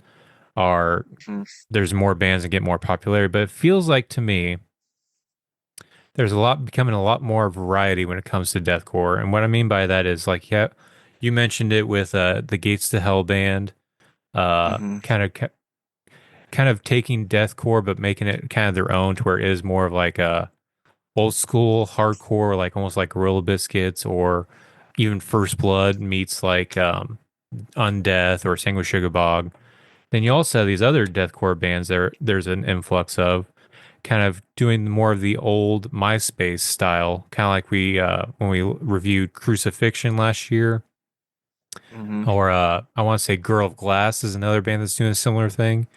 Kind of instead of Mm. like embracing what these modern deathcore bands are doing, more of like bringing back that old school MySpace deathcore era, which I find Yeah. very interesting. And I remember even I saw a short clip of the lead singer of Crucifixion even talking about it, to where he says his favorite album and his what he thinks is the best deathcore vocalist performance ever was Infinite Death by Thy Art Is Murder, which you can No clearly shit. see in that album. It's like, yeah, that those vocals are 100% Infinite Death, Thy Art Is Murder.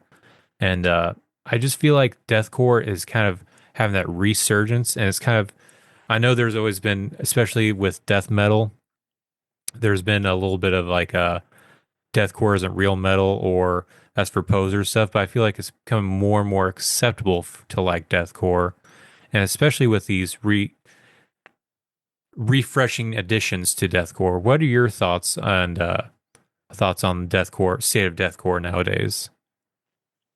I mean, I think I always loved deathcore, but I can't think of. I think the most successful deathcore band is the Acacia Strain. I mean, they're still carrying the torch, in my opinion. Mm-hmm. They are at the top, and so for those, I'll always love that band, and I think Suicide Silence rose to fame like right side them, and have Mitch stuck around and they carried that. I think they would have been just as big, but obviously that tragedy happened and it just changed its course. But I don't know, man. It's exciting to hear like that Nine Dead band, like, because that Mm-hmm. was just really refreshing to me. That was Mm-hmm. definitely exciting. Some of the other things that catch my interest that I still don't think I fully understand, but have like this curiosity to scope them out more is like that the super fast pace. It's like it's almost just trying to capture extremities. It's borderline ridiculous, but for some reason I'm still finding myself going to the music videos like that Larcinia Row and what's that other band? Disembodied Tyrant. Like, Oh yeah. because it's just so mind boggling. Just like, Mm-hmm. what the fuck is going on? So I don't know.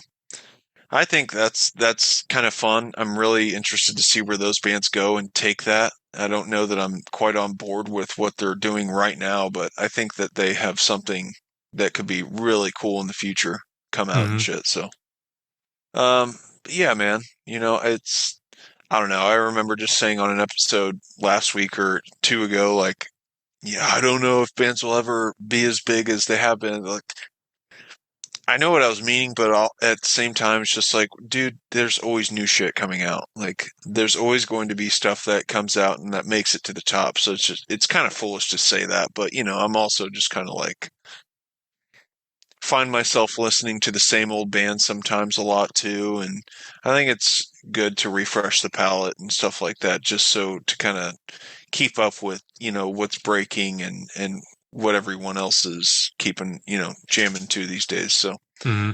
I don't know. Yeah, I'm definitely excited to see where it goes, man. But it reminds me of the I think you sent it to me, the post from the Acacia Strain writing new shit, or did I send it to you? Oh I can't yeah, that remember. they're writing new music. Yeah, dude. And like before that, they released a photo of Vince's like reaction to a riff, and like, oh, it just gets me so excited. I was like, yes, man. If they're still having those reactions, it's just crazy, man. Like they are in such a limelight with that band, dude. Mm-hmm. It's unreal. I love it. I'm Yeah. absolutely giddy for that. Yeah, I do think Acacia Strain is one of the few bands from the old deathcore scene that is still like has not lost its touch. They haven't even missed a beat. They've been carrying it the Hmm. entire time. But as a scene as a whole, I think that there has been some lagging. You had Whitechapel kind of going off in its own thing for a while, doing some weird stuff. They're back into more of like a full on deathcore. Yeah. Um, Bring Me the Horizon. I know they only released the one deathcore album and a couple metalcore ones, but they kind of know more into the core, more of just random shit nowadays. And I remember, and we've complained about it a couple times on this episode on this show. Um, it felt like deathcore for me.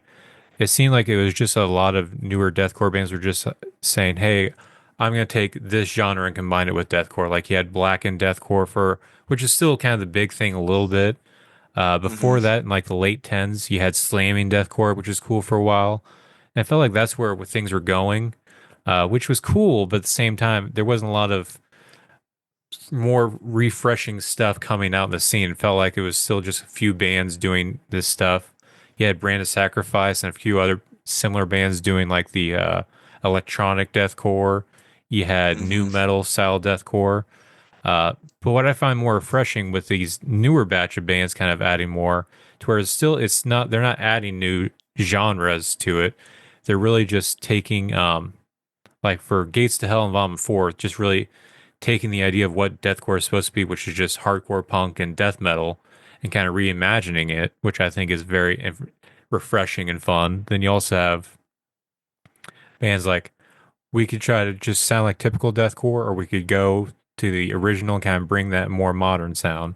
And that Hmm. those with the already blackened deathcore, slamming deathcore, then like the icons of deathcore like Acacia Strain and Whitechapel, I think kind of opens it up more to where everything is more fresh, to where I can still listen to deathcore, but still have all this gamut of different stuff to where it is actually more enjoyable. It's not as like there's only this Lawrence Shore's the only thing going on right now kind of thing. There's more open doors to where it can actually stay within the deathcore genre.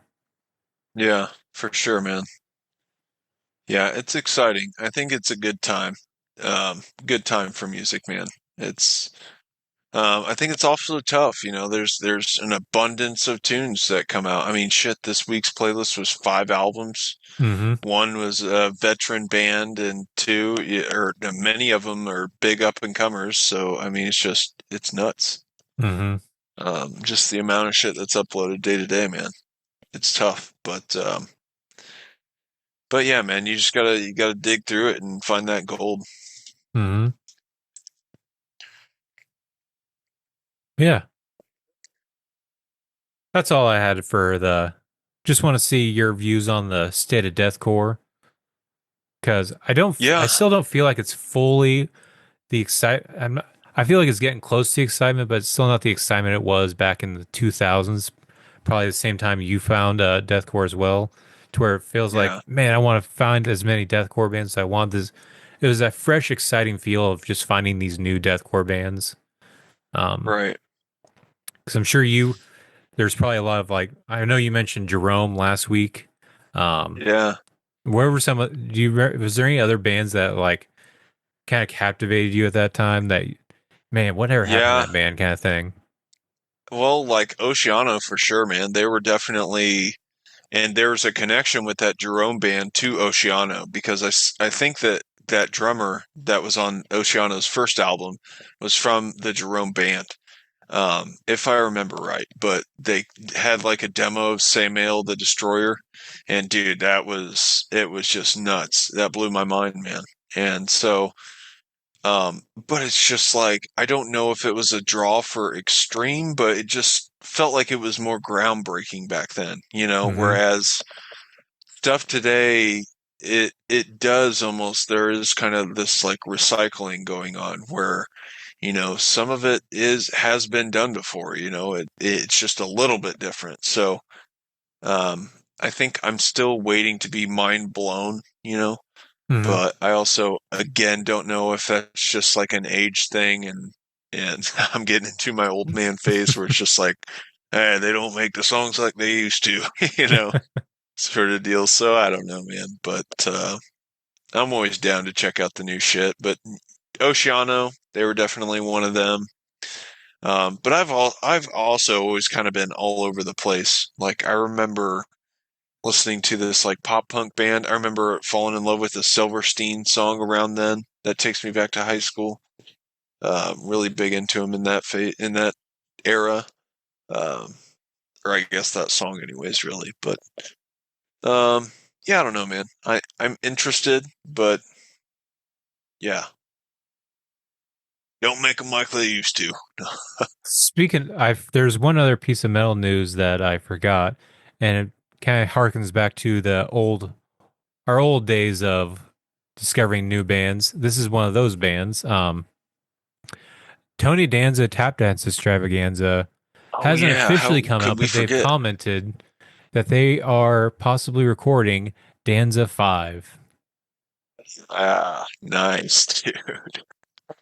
Oh, I seen somewhere they got mixed up for the actually Tony Danza.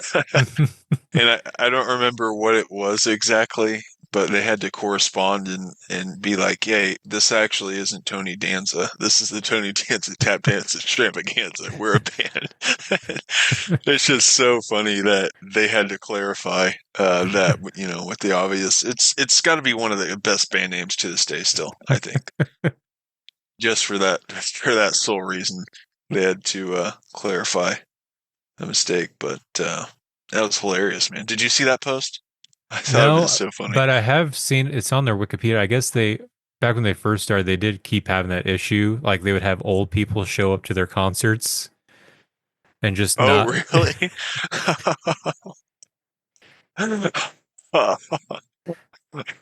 Oh, that's hilarious. Imagine being a young 17-year-old. You're excited. You're about to Oh, play your first show. You look out and there's all these old people waiting to see Tony Danza just do some just oh, da da da dude. da da da da.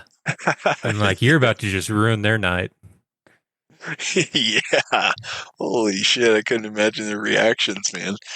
Oh, it's hilarious just to picture. Just some old folks. Oh, that Tony Danza is gonna be he's gonna be When's in Tony town. Danza get here? Get this stuff Yeah. off the stage. Looks like he's gonna be playing at the bottleneck. Is that a bar? Oh, That seems Tony like an Danza, how awfully you small. fallen from grace? Oh man, that's too good. That's hilarious. What a great band. Yeah, I'm Yeah, excited for that though, dude. For sure. hell yeah. It's been a long time coming, and hopefully, Josh Travis is involved in it because I do think I his addition think made the band even better. I think he's got to be, right? Or was he a late addition? I thought he was always there. No. He's joined the band and started. I think his first album was Danza 3 with them. Oh shit. Okay, I didn't even know that. Wow. Hmm. Yeah, I guess the vocalist is the only um longtime member. Yeah, but yeah. Are you ready to do Strapping Young Lad? Yeah, dude. Let's do it. Hell yeah. So Tier Maker doesn't have just a strapping young lad tier maker. Like they only have Devin Townsend albums. And I clicked on What? one and it was like 30 albums. So What I the said, hell? fuck that. So I made my own. Okay. So Nice. here we go. So since this is a band I know that's big for you, I'm going to actually let you drive on this one. If you want to break down how this discography works, you Hell want to yeah. introduce the albums as well, I'll let you drive on this So, one. all right, man. I was pretty late to Strapping Young Lad, like meaning that I wasn't hip with them when they were dropping stuff, so I came in very late. And I actually picked up their compilation, which is the Chaos Years 9406 best of basically. Um, and but I loved like every song on it. I was like, man, greatest hits usually don't get me like this. But it was like every song on there was so good, so I had to go through the discography eventually. Um, And obviously that has all the good ones on it, but I think there's something to love about every album, dude. I love the transitions that this band does, and I think it's mostly, a Devin Townsend thing. I think he's the brainchild behind it all. But you have Gene Hoglan on drums, who's an absolutely insane drummer, Mhm. notable for other big projects, working with them too. But I can't name him off the top of my head, but epic drummer. And I don't really know that he was there the whole time, even. I should probably Yeah, I look want to that up. say he joined around the city or the self-titled. Yeah, I I think looked him that's up. right. I want to say so he is known for being in Dark Angel, Death, and I want to say he's also in Death Clock. Oh, wow. Okay. So he's like a very prolific drummer. Yeah. Yeah, he definitely is, man. But sick as hell. Oh, okay. So yeah, he was on 4 of the 5 albums.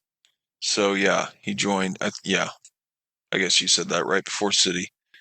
Nice. But yeah, man, this band just is so awesome, dude. I think there's so much going on that's just incredible. Really displays the intelligence of Devin Townsend, I think. I think he's a mastermind, dude. SYL starts out really cool. Very kind of lots of electronic stuff going on, and he does that throughout all their music. But badass band, man, from the get go. I think very catchy too. Devin Townsend's so good at making these very catchy tunes and choruses. But so the first song on the first album, Heavy, has a really really heavy thing. SYL. It's I am a coming of a new. I can't sing it right now, but I am a coming of a new age, and I will never fall. I don't know. It's just so fun to like sing along to, dude. That's super good, and the rainy season's awesome too. I can pretty much listen to their albums front to back. And yeah, man, I think it's great. I would give this one an 8. Okay. Um, What'd you What'd you think of this one? I was not super into this one. But I will say, listening to this, I can tell it's very apparent that Devin, he's very in tune. He's a huge metal fan, and a lot of his influences seem to be poking through here. Either he's being influenced by these bands, or these bands were influenced by him. Because I also had a very Static X kind of flavor to some of this, even a Yeah, little for bit of sure. even a little bit of Pantera. Um, Hmm.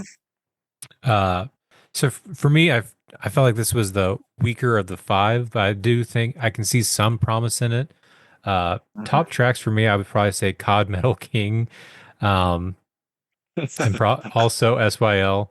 Um, they also have the last track on this album, which I remember someone in high school kept talking this band up to me, and I always want. This is a band I kept hearing about from this my buddy, but I never checked him out until years later. And he was always talking about this one song. And I finally listened to it doing this. And I don't understand why he saw it was such a big deal. And that was Satan's Ice Cream Truck. And I was more Yeah. annoyed with this song than anything. But the rest of the album I think is good. Well, I think it's pretty good, but I do think this is one of the weaker ones in my opinion. But I will say Cod Metal King and SYL were standout tracks. I'm probably gonna give this one a 7. Okay. What was yours again? Nice. 8. Okay, so we got 15. All right. Nice. Up next, City. And Mm-hmm. that's not '07. I need to do my wiki. I think 1997. That's what, because it looks like there's two Yeah, that's versions. right. Yeah, this is a remaster. Yeah, so '97. That's the thing, man. Like, I feel like the tunes that he was dropping for the time, like, holy shit, were just beyond their years. Like, Mm-hmm. these albums still all hold up for, in my opinion, dude. Oh I yeah. think he was so ahead of his time. And like, yeah, it doesn't really, it's not like crazy poetic lyrical content here, but I think he makes up for it in how he phrases what he says. It's very singable, um, just epic as hell sounding too. He's got not just stellar riffage, but a stellar voice, man. Hmm. Um, but there's not one bad song on this album, in my opinion, either. It opens up super cool, Velvet Kevorkian, which is kind of Velvet Kevorkian, which is kind of this just like almost intro song that just kind of is like upbeat, and then it kicks into the next song, All Hail the New Flesh, which is just a fucking just banger, dude. I just imagine that tearing up a pit in live, Hmm. super epic, big chanty feel. I just imagine it would tear up a crowd, dude. I would love to see that live. And then, oh my fucking god, I think is super catchy too. It's just really all these songs, man. Detox, Home Nucleonics, Room 429 is it's interesting, but it's catchy, but kind of weird. It's just I think that's just Devin Townsend weird, But I think I would give this one a 9. Okay. Um. So for me, this one I do think is a big step up. I listening to this I haven't it hasn't fully clicked with me yet. However, with this one, I will say I was blown away by so like you said, this is 1997. This and then listening to this album, I can see exactly why Lamb of God wanted them or wanted him to help record their album. Because even though there's a lot of craziness going on, the production on this is top notch. Everything is super clear, super well done. So I want to say it's Oh My Fucking God that has kind of like almost like laser kind of sounds going on, Yeah. and it's super clear. Even though it's everything's crazy, you can literally just pick an instrument and hear it perfectly clean. Even with the nasty tone that he has on his guitar, it still sounds very good. For me, the top songs would probably be Detox, and All Hail the New Flesh, mostly because I love that Nice. song title. Because it makes me, I want to say it's also in the Visceral Discord song, Architects of Warping Flesh, which I guess is also references some old horror movie. But I love that. Oh, okay. I love that. And Detox. And also Room 429. I guess it's a cover because it says cover version. But Yeah, that's what I heard. Yeah, I've seen that too. what was fucking me up was like it sounded like how he was like singing it. I thought he would took because it sounds like it's the same like cadence as the Uh-huh. sound of silence, but he just makes up his own words. Because I don't know what Room 429 is. I don't know if it's in what the original is, but it almost has the same cadence as Sound of Silence. Um, but yeah, Yeah, I can see that. I do like I this guess one a lot better. What's up? I guess this says it was a noise rock group founded in New York. Cop Shoot Cop Huh. is room 429. Hmm. Huh. Interesting. But yeah, this one I do think there's some good songs. It's uh, still not fully clicking, but I'm gonna give this a pretty good rating because of how well produced this is. I do think, like you said, Devin's musical genius kind of comes through, especially in the production. He knows exactly how he wants to sound. And honestly, I think he might be the reason why there was a shift in good production in metal. Because I feel like, especially in 1997, I think of like bands like Death. My main Hmm. issue with Death's recordings is everything kind of sounds flat, to where this sounds very textured.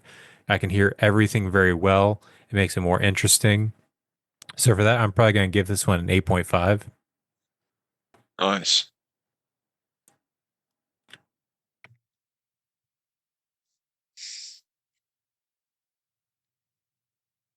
Yeah.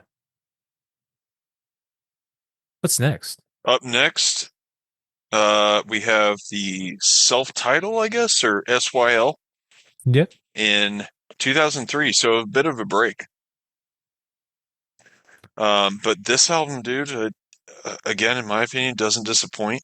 I don't know that the songs are as heavy as some of the others on other albums, but I still really like this one, dude. My favorite tracks: Relentless, Aftermath. Um, it's a good one, man. I really dig it, but it's probably not my top Strapping Young Lad album. So I think I would probably give this one an 7.8. Okay. For me, this is where everything kind of clicked. Okay. Everything kind of made sense for me, especially just right out the gate. Because I feel like it can start off very fast with like the intro track of Dire, then right into Consequence and Relentless. I felt something about that. It was like a bam, bam, bam for me. And I felt like, okay, this is clicking with me. It's aggressive. I really enjoyed it. Even the weird choice of title for the fourth song of Rape Song. Um, then also Devour. I also loved Force Fed. Um, and I even want to say in song Force Fed, there's even a part which kind of goes back to my theories where I think he would be a perfect replacement if the singer James LeBrie left Dream Theater. Because in Force Fed, there's a part which sounds almost exactly like a Dream Theater vocal run. I really enjoyed this one. I think this is where everything kind of clicked for me, and I started very much enjoying actual like individual songs, not just the production, but like, oh, this is an awesome song. This is an awesome song. Um, so for me, I'm probably gonna give this slightly more than I gave The City. So I'm probably gonna give Okay. this an 8.7. What was yours again? 7 point. 7.8. Ah, fuck. Um, 16.5. Ooh, we got a tie. Oh, wow. Damn. Is that no? That'd be 16.5. Oh, okay. What you for you? There we Yeah, go. it's catchy. Yeah. Um, Up next, we got the almighty Alien. Drops in 2005, 2 years later. This album is huge, man. And I think just absolutely epic, for the biggest reason and most obvious is the song Love. I think this is Strapping Young Lads comparable to like Bleed by Meshuggah. I think if you're not a fan of Strapping Young Lad and you want to like them, go listen to Love. If you don't like Love, you probably don't like Strapping Young Lad. But I think it's the epitome of what this band is, how heavy they can get, and how catchy they also are. I think the singing's flawless. It's just a perfect song, man. But not only that, this album, dude, it just starts out super badass. One of my favorite songs is the opener, Imperial. It's super like gets real black metal, super blasty, very symphonically dark. Um, very cool intro track, man. And right into Skeksis, um, another great one. Shitstorm, absolute chaos in that song. Love and Shine, Reride, Possessions. Front to back, I think it's great, man. Zen. Oh, I think that's an awesome song too, man. Super catchy, constant ride. I love this album, man. I think that this is my Strapping Young Lad 10. Okay. This was also my favorite album that I listened to doing this. This was, in my opinion, it had what I thought Alien was going to be, or not Alien, what I thought the city was going to be, because I heard a lot of praise about that one. That is what Alien was for me. I thought this was exactly what I would expect.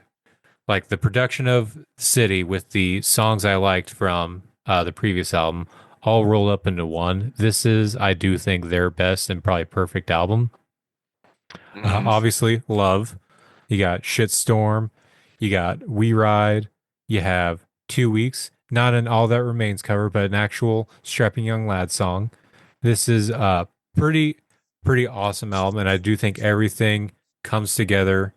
Um, I do think I'm not a fan of the last song, Info Dump, but looking into like the how it came about, I do find it more interesting because I guess that's where he got interested in like math equations and how it somehow fit into his music, which he kind of used for Hmm. other future stuff. So I find that kind of interesting. And also, Is I there looked at a is there a secret track in there? Isn't it just like constant like noise? noise and And there's like is there Morse code and I want to say okay? that it sounds like some kind of conversation of some kind. It's Yeah. almost 12 minutes of just pretty much that. Oh, okay. I was thinking there All was the, like a track in it, but I can't remember. I don't remember. I want to say that's all there is, but I had it on at work trying to focus on it too, but at the same time I was like, well, this sounds like a lot of just randomness. Yeah. Um, but I also looked into when I was looking at the Wikipedia, I guess so um right before this, I guess he was diagnosed with bipolar disorder, and he didn't really fully agree with that diagnosis. And right before he started, while recording this album, he decided to stop taking his medication, Oh which kind of wow. led to a more kind of crazier, aggressive, but also just kind of weird album, which I think does kind of add to the intensity and kind of almost like a panic attack kind of a feel in some of these songs. So I For sure. appreciate that even more. I'm not recommending if you are a recording artist to do something like that. Don't cause harm to Yeah. yourself. But it did make their best album. So Yeah. for that Very true. in strapping young lad terms, I probably will give this a 10 because it is. If I had a vision for strapping young lad, this would be the perfect album. So I Yeah, will dude. also probably give this a 10. Nice. Nope. Hell yeah. And then lastly, we have The New Black. And this was the last release from the Strapping Young Lad. And this was just a year after, which is crazy. Mm-hmm. And then but yeah, honestly, dude, it's still really up there for me. It's weird in how I feel like the vibe change correlates with the album cover. Like it's not typical that you see a prominently white cover like metal album. You know, usually you expect like black dark covers. I don't know. But I feel like it's like the white album cover and it's almost kind of a switch up. And I guess I speak for that because or I connect that to this track Almost Again, which I think is the prettiest one of the prettiest songs that Devin Townsend's released. But it's just interesting because it's still a metal song. But like the singing in it is so pretty, I think, and he hits like these climactic, like epic moments in it with his screams, and it gets heavy. And I love that song, dude. I love that song. But other songs that are really good on here are You Suck. I think I read that that song was basically written to pretty much get a crowd going. And I think states that it works. It's the ultimate, like, fucking pump you up song. Which I can imagine, it just being totally fun to chant. It's super ridiculous, but I think it's super fun. Like, it's almost kind of like the comical side of Devin Townsend, I think, bleeding through into the music. Mm-hmm. But Anti-Product, that's another good one. And then Wrong Side. I love Wrong Side, man. I think that's an awesome tune also. But uh, what'd you think of it, man? I do like it. I don't think it lives up to what Alien was. And Hmm. also what I was reading, because it sounded like so I guess when he originally signed the record deal with Century Media, he promised them 5 full albums. But I guess Hmm. after the first 2 albums, he realized he got fucked over in the contract. So with this only being a year later, it almost feels like maybe he put out this album just to say it's done because he already planned on ending the band anyway. But even if that is the case, this is still very strong. Just finish a contract album. Uh, Hmm. Still For has pretty sure. good songs like Anti Product, You Suck again, that you brought up because it does. It almost feels like even looking at the lyrics, it just feels like almost like it reminds me of Tool's song, Hooker with a Penis, where he's talking That's about meeting a fan, and he just says, "You guys suck now. You guys aren't what you used to be." That's what the vibe I get with this, but it does lyrically, but it does get you going. Um, for sure. you get Far Beyond Metal, which I feel is kind of like a fuck you to the record label as well. So I do kind of like that whole like I'm still gonna put out good music, but I'm also gonna tell my record label who's making me write this to go fuck themselves kind of thing. I like that kind of like that punk rock attitude a little bit. You also got the Yeah. song you got the song "Fucker," which I feel like is very much in tandem with Far Beyond Metal. Um, Yeah. so even though it is at least timeline wise, and also how he's been very vocal about that contract, it does seem like a end of contract. But for an end of contract, this is a pretty damn good one. Um, Yeah. so I'm probably gonna give this one an I'll do a 9.2. Nice. Okay. Yeah, I think I would do a 9 on that one. Okay. So we got an 18.2. All right. All right. So there we have it. Number one Nice. with the perfect 20, we have Alien. Number two with an 18.2, we have The New Black. Number three, we have The City with a 17.5. Number four, Self-Titled with a 16.5. And number five with a solid 15, we have Heavy as a heavy, really heavy thing. I think is that what's really Hmm. heavy thing? Yep. Yeah. How do you feel about this ranking? Do you agree with this? I think I agree, man. I dig it. Hell I'm yeah. really hoping for that strapping young lad reunion, but I don't know if it'll ever happen. I think it would be super sick if it did, but I'm pretty sure he throws out strapping young lad covers at his Devin Townsend project band shows, whatever the hell it is. hmm But It, it would be nice if they just did like one, like even a couple festivals, kind of like Slayer does yeah, from time to time. Uh, because I yeah, understand if like they toured like did a tour of the Chaos Years, like their best of compilation disc, just play that, dude. Oh, that would be so sick. That'd be so cool.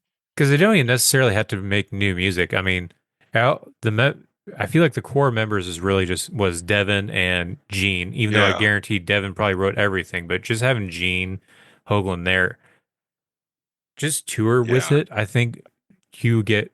I know money's not a big thing for him. He probably doesn't care about that, but I do think that would he have a huge draw, crazy concerts, probably sold out. Oh If Strapping yeah. Young Lad just did like even just a North American run, or even just a couple of tour or festival performances, I think it would do great. I think you're right, dude. I would definitely go. But yeah, I might Oh not yeah. have been a super big Strapping Young Lad fan, but now listening to everything, it does make more sense, and I would probably go back to probably Alien and New Black. Might even recheck out the city now that everything has fully clicked for me because it Hmm. did take a little bit, but I do see the enjoyment because I do think the wackiness with the heavy kind of threw me off, but after a while you get used Hmm. to it because you realize after finding out he was suffering mental issues or mental health problems from time to time, it does make things make more sense. So I do think it Yeah. kind of adds to it a little bit more. Yeah. I mean, I think it's just I don't know, man. That dude, it always feels genuine. Like it's crazy. It can kind of be quirky in times, but I think, for the most part, this dude is just being his wacky ass self. And I hmm think he has really good skills at doing that, as far as coordinating that in the production and shit like that. And I think he's a musical genius, man. I really hmm do. I've always been a fan of this dude, always probably will. So um, please do a reunion tour, Strapping Young Lad. That would be really sick. Yes. Hell yeah, Yeah. man. So who's next? Who's on the chopping block? Um, I have a lot of names. Some are similar. Okay. Some, most of them we've named before, but I have one brand new one that I thought of this morning. So Okay. we have Suicide Silence, Ooh. Carnifex, Oh, wow. Okay. Slayer, Oh, nice.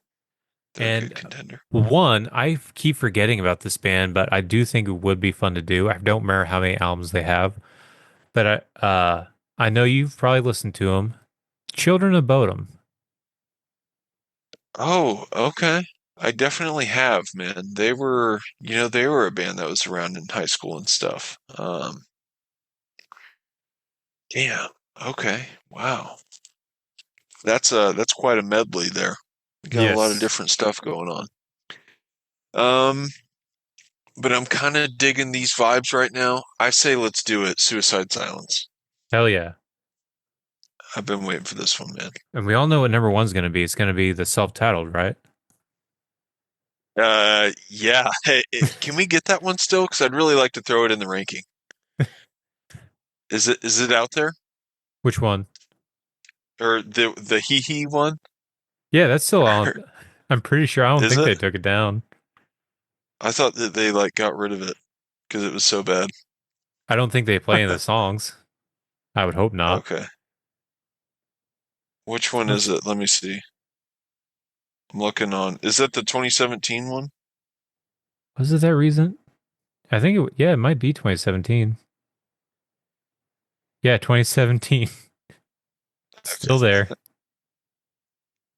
What was that song called? Doris. Okay. I feel bad for shitting on him before we're going into this. It's alright. It's just that one album. I mean, True. we'll have different opinions on other albums, but I think we can collectively agree how we feel about that one. Yeah. What is this rare ass shit? I think that's kind of like remember when Korn released that Live and Rare album? I think Okay. it's just kind of like stuff like that. Okay. I didn't realize they had so much live shit. Huh. Interesting. Yeah, man, this will be fun, I think. Yeah.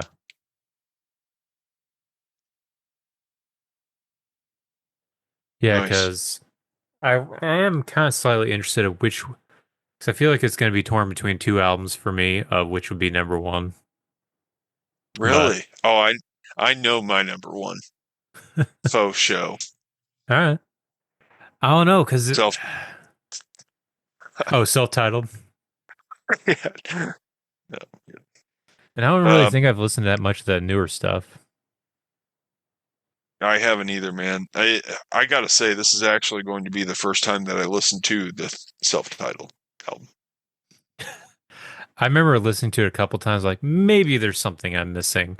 Maybe it's a slow burn. No, it's. Yeah. We'll get to that though. We'll get to that next Yeah, I week. guess so. Yeah. Nice, Yeah. man. Do you have anything else to add for this week, or are we ready for plugs? I don't think so, man. Plug it. All right. Well, if you enjoyed us this week, you should check out our other weeks. We have plenty of back catalog, but you can also, in the meantime, you can also check us out on Facebook. You can check us out on Mm, TikTok or anywhere else you get your podcast. But yeah, Facebook, TikTok, Spotify, Apple Podcasts, Castbox, all those places. You can also check emails at directly at deathmetaldays@gmail.com. nice. You can check out our sponsors, Dalton's installation Oh thing. yeah, Deer Duff Insulation. Make sure to hit us up for all your insulation needs. We fill every crack and crevice, guarantee. And yeah, man, I think that's all I got. I'm back on the Rogue pouches. I was gonna say Velo, but I went back to Rogue because the Velo were fucking up my teeth, making me feel all kind of malnourished and stuff in my mouth.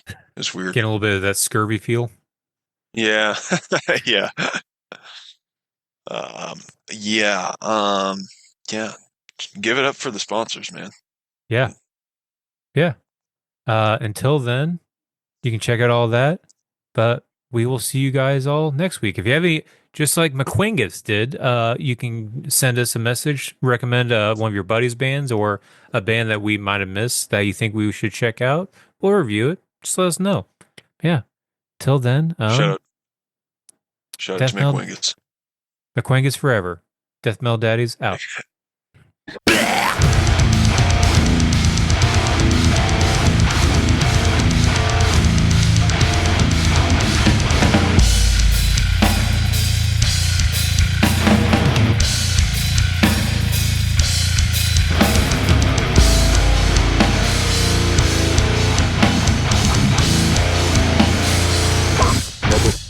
The UK, mate. Good day, mate. Just Nice. 11s, boys. Oh, and this is from an upcoming release called Where Only the Truth Is Spoken. I don't know. I think that might be going to Australia.